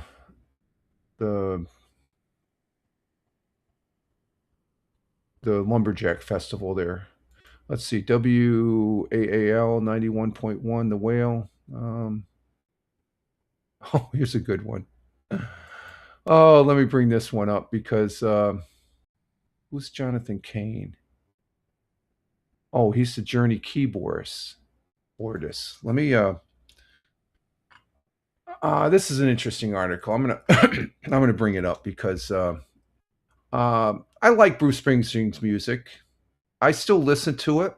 I haven't shut myself out from it, but this is on The Whale, WAAL. It's an article. I'm going to go ahead and read this. I think it's worth reading because it's something that's been in the news there. And basically, Jonathan Kane tells Bruce Springsteen to shut up about politics. And basically what it is Bruce Springsteen, at the beginning of his concerts, he'll talk about 45 minutes or something like that. But Journey's keyboardist, Jonathan Kane, had some harsh words for celebrities who use their platform to preach about politics, especially outspoken rocker Bruce Springsteen. He can be outspoken, but if I'm paying $200 for a ticket, I want to hear your music, okay? Leave the politics at the door. During an interview with YouTube channel The Complete Disaster Network, Kane, whose wife is a spiritual advisor to President Donald Trump, suggests that politics and music should not mix. Even though they have a right to, okay, I'll accept that. That's the greatness of this country. But he continues on saying, we're blessed to live where we live, and I agree with that. And I'm obviously a conservative. I used to be a Democrat back in the old days, but I couldn't go there anymore. I thought President Barack Obama, but let's see, I thought Obama maybe, but then I saw where he was going, and I'm like, okay, we can't have this anymore. Kane explained, basically, I'm a diehard conservative, and a guy like Bruce Springsteen should shut up. Honestly, shut up, Bruce. Who's the other one? Robert De Niro. I mean, who cares, guys? Really, do your art, and that's what it's about. I think Bruce Springsteen and De Niro, they think they're influenced. They're showing that you have every right to say that, but say it with dignity and stuff like that. And you cross that line, and you can't come back. I still listen to Bruce Springsteen. I don't watch a De Niro movie. De Niro is off the hook. But the Journey rocker went on to explain that he believes being patriotic and being political are two separate things. And I think I agree with that. The country should come first, okay? Have your differences, but don't be harsh about it. And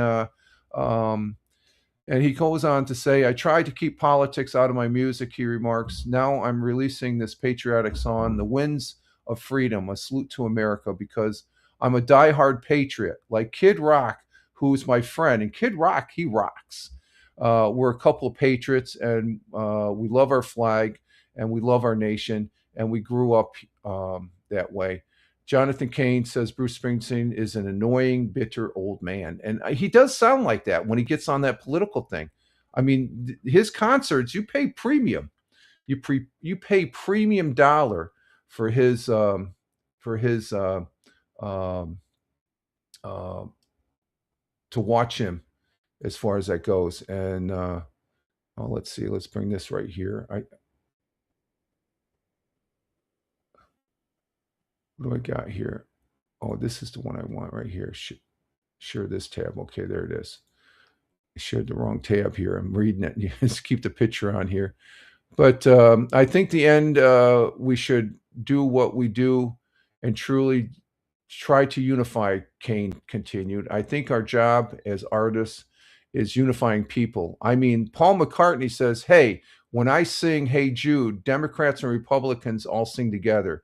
And I feel the same way with Journey. We have our political parties out there in the audience, respective representative parties, and they're singing "Don't Stop Believing."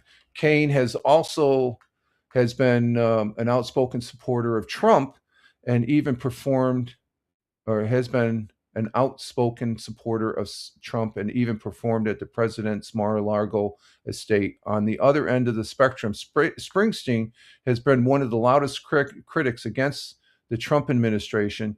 Still, Cain insists his personal political beliefs don't bleed into his music, where in Bruce Springsteen's case, they do. I don't listen to him as much. I enjoy his music, but when I listen to his music now, I think about how fingernails on a chalkboard. That's how he sounds now. People say, well, you're Christian and you're a conservative. So I'm like, so what? I don't preach it on stage, Cain noted. And that's the main thing. I don't spend 10 minutes talking about it. Though I heard people that have gone to Bruce Springsteen concerts, it's a lot longer than 10 minutes. That's who I am, Cain says, and that's okay. Again, I just don't think it's cool to have celebrities go there. It's a bad look. And Bruce, I mean, what the heck? I used to like him, and now he's just annoying. I think he's sort of annoying too. I still like his music.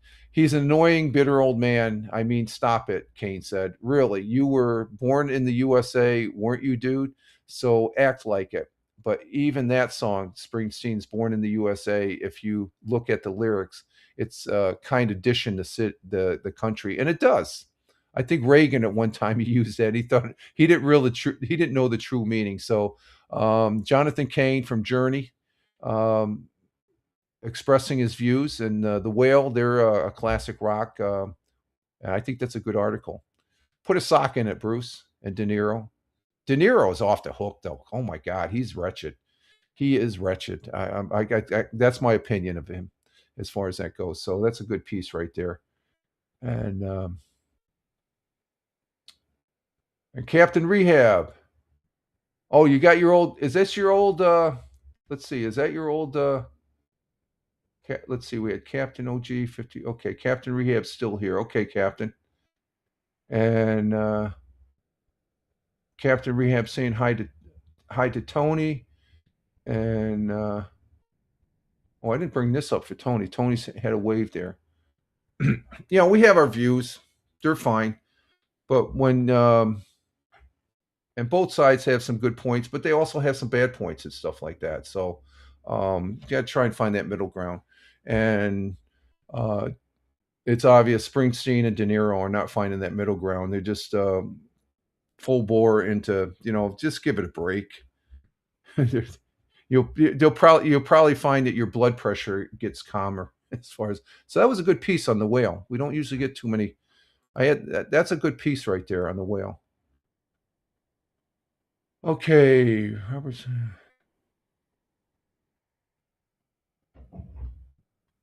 Okay, let's go to channel 34. Maybe they might have something about the Deposit Woodland Festival. Let's see, nothing there.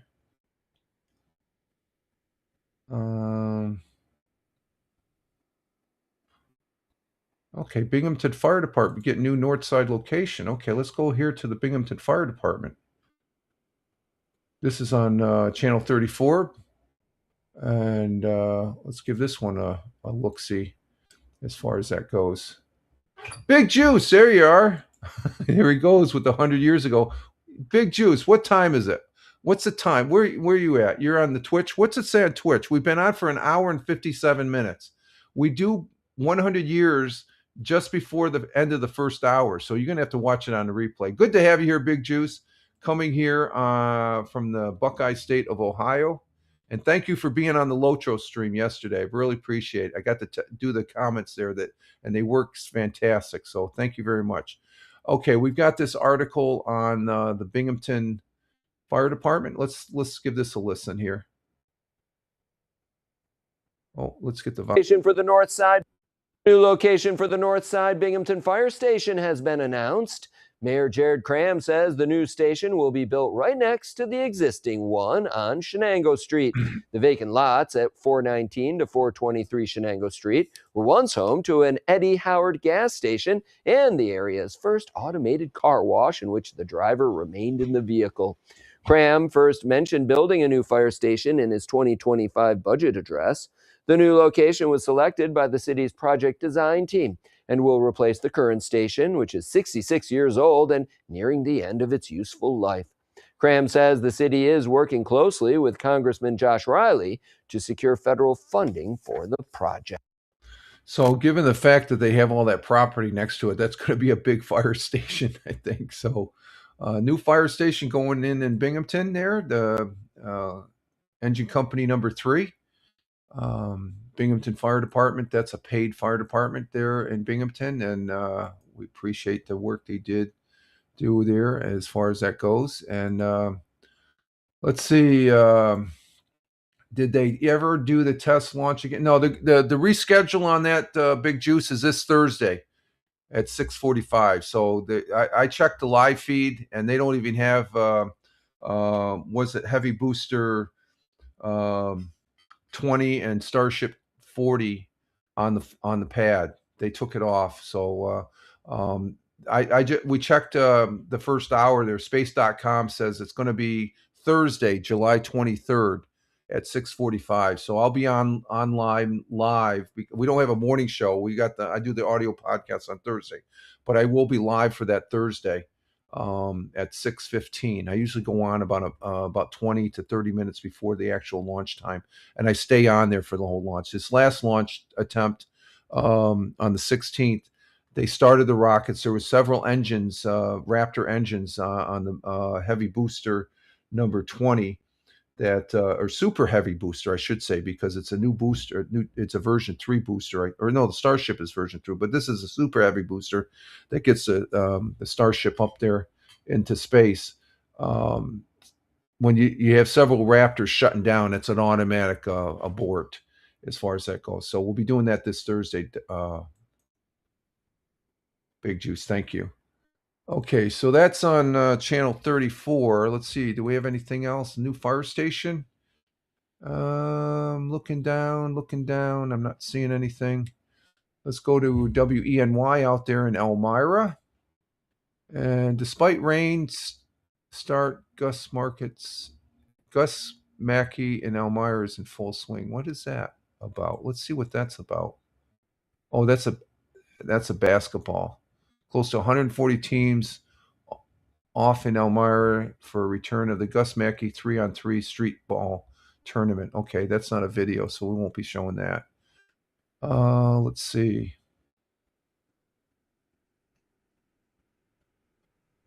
And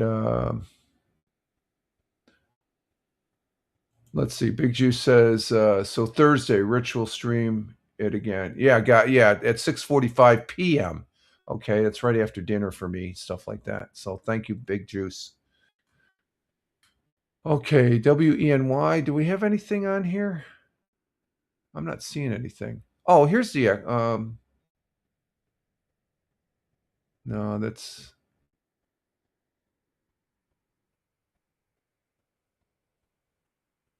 they're talking about the okay, here's a video on the Gus Mackey. This is a basketball tournament in Elmira, and Elmira is about 25 minutes to the west of where I'm at here in Broome County. So let's go ahead and bring this up. And they had a little 3-on-3 action going this weekend. So let's go ahead and give this a listen.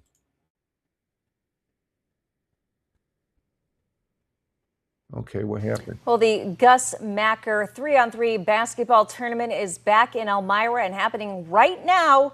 The inaugural event, Celebrity Game, is kicking off for the second year in a row. WENY's Lindsay Madison is live with a preview of what is happening down near Wisner Park. Good evening, Lindsay.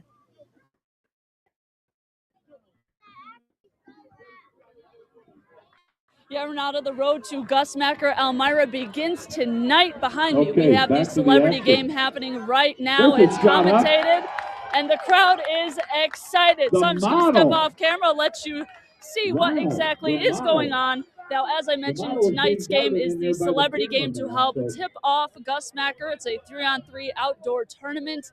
This year, we have two teams. Team Marshall. On that team, we have Emmy Softly with Runway for a Cause, Willie Owens with Program for Peace, Faith M, a third-grade basketball prodigy, Marshall Ferrari, the executive director of Elmira Downtown Development, and Jared Slavin, the Thomas A. Edison football, basketball, and baseball coach. And on the other team, we have Team Jahara. You got Allie Payne from Wink 106, James Perry, the boys' JV basketball coach and school counselor. The Elmira Express, Zachy Scarborough, the founder of Scar Studios, Trenton Ray, Empire Elite AAU coach, JV boys basketball coach from Notre Dame, and of course, Jahara Shazer, the lead pastor for the City of Lights Church. Now, as I mentioned, the Celebrity Game is all for a good cause. The money raised for this game goes towards Runway for a Cause and 607 Unity Dance, both local organizations here in the Southern Tier. Now, if you do happen to have a team participating in tomorrow's tournament when things really kick off for the teams, you can sign up. Go fill out the form, get your wristband until about 7 o'clock tonight. Otherwise, you can try again and show up tomorrow morning starting at 7 a.m. And again, games tip off at 8 a.m. Be on the lookout, too, for a team, the WENY team. I'll see you there. Hope to see you there. Fernanda, I'll send it back to you. Okay, so there it is. It looks like they're having fun out there. That's great as far as them having that there as far as that goes. That's pretty cool. That'd be fun to take part in. But the Gus Mackey basketball tournament for the second year. So that's the second year they've had that as far as that goes. So it's pretty cool. Big community thing there as far as that goes. Let's see. That's it for WENY. Let's check WETM. Let's see. Do we got a Okay, this is the storms that happened on Saturday, and they had 3 tornadoes just across the border in. Well, this is coming out of Pittsburgh, PA, so in Pennsylvania. 3 tornadoes confirmed in western Pennsylvania. Let's go ahead and bring this one up.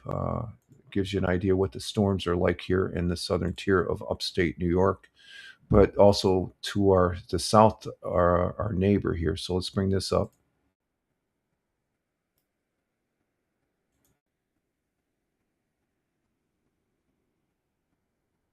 And I think this is just some raw footage.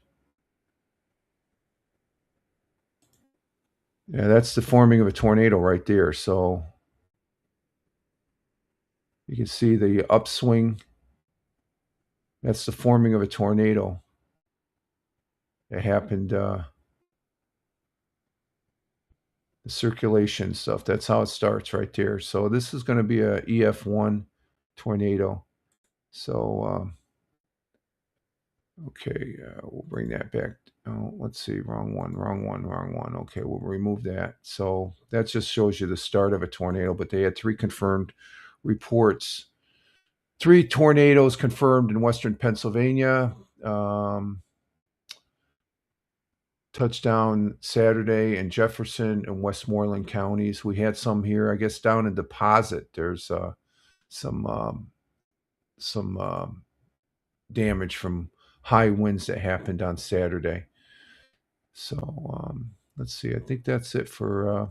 Let's see. Let's just check the thing for local news. Oh, that is the local news. Okay, so let's go to their main. And okay, let's check WBNG or no the Penny Saver. Here's the Penny Saver as far as that goes. Let's see. I have the actual copy, physical copy here. Yeah, I got early yesterday morning, so I could live stream.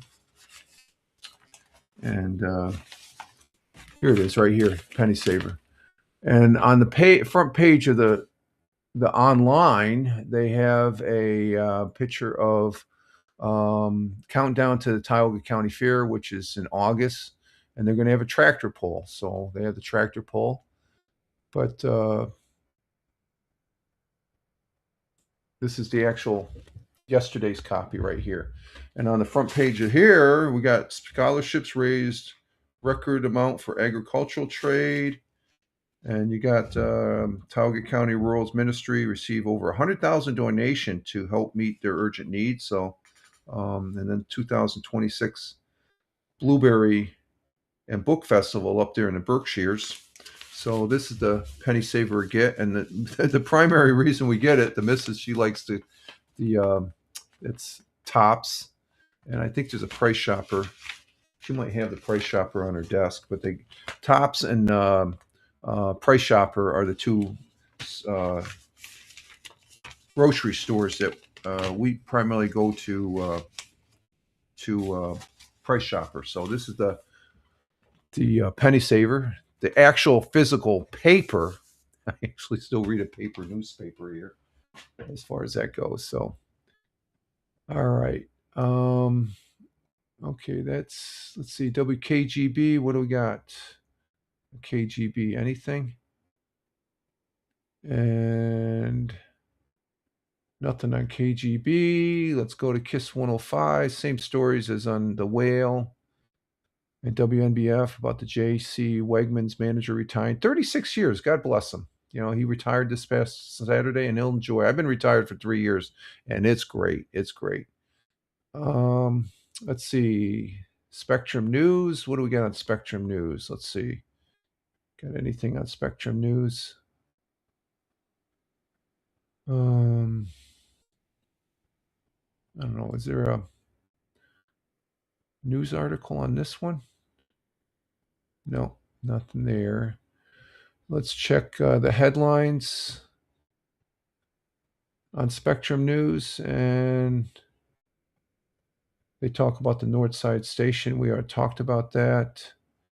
And let's see, what do we got around the state? Do we have anything interesting around the state of New York?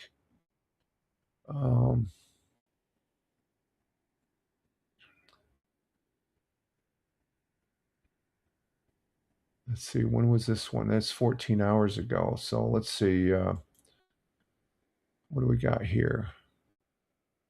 Okay, this is talking about severe weather seen across New York Saturday and air quality issues. Let's go ahead and bring this one up here.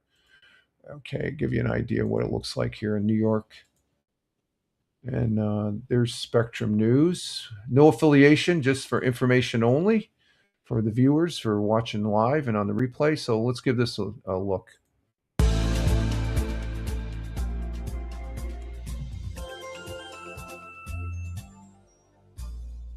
Good evening, and thank you for joining us on your weekend on Spectrum News 1. I'm Camille DeLongis. Parts of our state are still dealing with the aftermath of Saturday's severe storms. This is the scene across many parts of western and central New York. Heavy wind and rain knocked out power to thousands, and several areas saw severe thunderstorm, flash flood, and tornado warnings. The city of Rochester seeing so much rain, a new record has been set at just over 3 inches.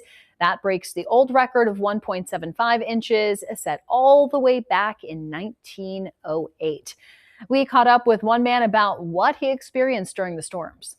The wind started picking up and just howling. And then next thing you know, hail coming through, trees are falling down, and now here we got a mess. Down there, they got a hellstorm. Barns are broke, cars are crushed. Really, yeah. You go down farther, you'll see a mess. In the southern tier, the National Weather Service out of Binghamton says it is surveying Delaware County to determine if a tornado touched down there. And Delaware County, that's down there at Hancock. There's a confirmed, I think it was EF1, level 1 tornado as far as that goes. And the water, you can see the flooding and all that. And yeah, yikes. That's what I said. The ground is dry, so the it's not going to soak into the ground that fast. So that's what happened here this past weekend up there in the Rochester north of here. They got hit really hard up. We got a little dusting of rain, some lightning and stuff like that, but nothing compared to what they got up in the Rochester, Syracuse area. So when the rain drops, it was dropping in buckets as far as that goes, and the water has to go somewhere. So a little flooding there, which is par for course when you got dry ground. It just the water just rolls right over it and stuff like that. So that's the happenings this weekend with this, the thunderstorms we had Saturday that rolled in. And let's see. Let's go ahead and let's see. Buffalo's #1 new country. No affiliation with them, but country 106.5. What do they got up there? Anything? No. Nothing there. Their sister channel, probably the same thing. 93.3 WBLK. Yeah, same stories. And let's see. WGR 550, still talking about the Sabres. Bills claim receiver. They're talking Buffalo. It's either about the Sabres or the Buffalo Bills on there. So, and I'm not talking about football. Football will be cranking up here this next month when they go to camp and stuff like that. Let's see, on 1440. Let's see. Nothing on there. So I think we're about it there as far as that goes, folks. Let me bring down all these web pages here that I'm not affiliated with any of the news agencies again, just for information purposes for you all, for all you folk out there to check us out here on as far as where I live at here in New York State, as well as Tioga County and stuff like that. So I think we're at where we are. We're at 2 hours and 15 minutes. Okay, we're at the end, and let's see. I have to end in my coffee. Look outside. Currently, temperature 56. So I'm going to probably be walking with the hoodie here. It looks like. Let's see, what's the air quality? Did it go up? Did it go down? Let's check the air quality before we wrap this up here on Air-Now. Air Now. Yeah, airnow-gov. And it says it's good. Okay, so let's see. Do we got a map? Let me show you this. Let me show you this interactive map. And it can show you the air quality. So this is for the Northeast. Let me bring this up here. This is what I look at as far as for the air quality.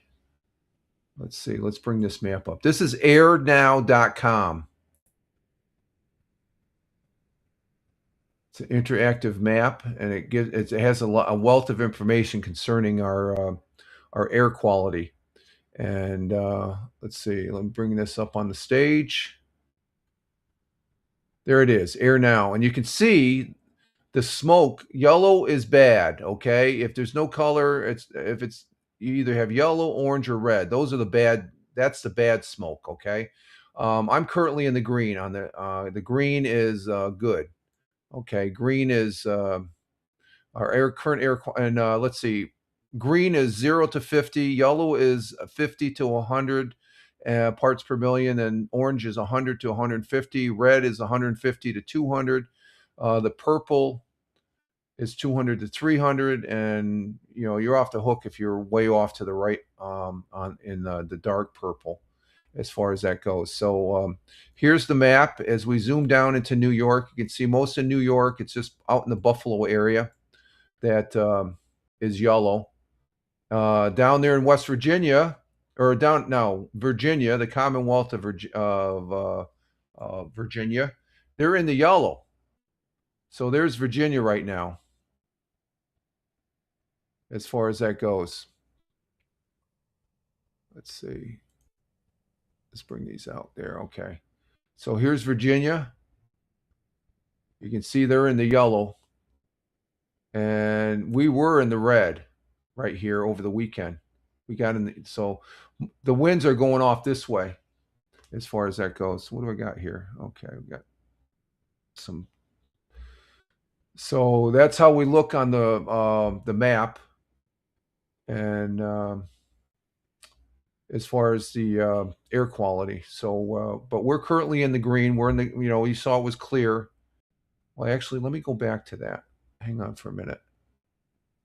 Let me go back to that map here again. Zoom down into Tioga County. And you can see right there in Owego, that's Tioga County right there. Here's Owego right here. This is Tioga County right here. So it's right over by Elmira. But for the most part, all the winds are pushing it out of the way. So we're pretty much in the green as far as that goes. So there's our air quality. It's really they got some really heavy smoke up there in Northern California that's coming down into the United. So the winds, if they're coming out of the north, they're going to blow that smoke here into on the United States as far as that goes. And Farmer says they're still trying to choke us out. Oh, well, have a great day. Okay, Farmer. Thank you. Love the flags. God bless America. You have a great day. Yeah, we're going to wind this down now. And I do appreciate you being here, Farmer, and as well as all the other people as we, let's see, go down the list. We thank Tina for being here, a Jersey girl from Central New Jersey. Thank you for being here. Double J's was here from undisclosed location in the Southern Hemisphere. He's originally from the country of India. We greatly appreciate having him here. Have a great day, and Double J's. And let's see, we had Captain Rehab made a presence here, coming in from the city of brotherly love. Thank you, Captain Rehab. And of course, Farmer was here. Thank you, Farmer. Appreciate you being here, coming in from the Commonwealth of Virginia, otherwise known as California East, as he would say. And we had Tony D was in the house. Thank you, Tony, from Warner Robins, Georgia. Always a pleasure to see you, my friend. And greatly appreciate you. Have a great day there. And Big Juice was in the house from the Buckeye State of Ohio. Thank you, Big Juice. And we do appreciate you being here as well. And I want to say thank you for those that weren't in the chat but still were watching us. I greatly appreciate that. Thank you very much.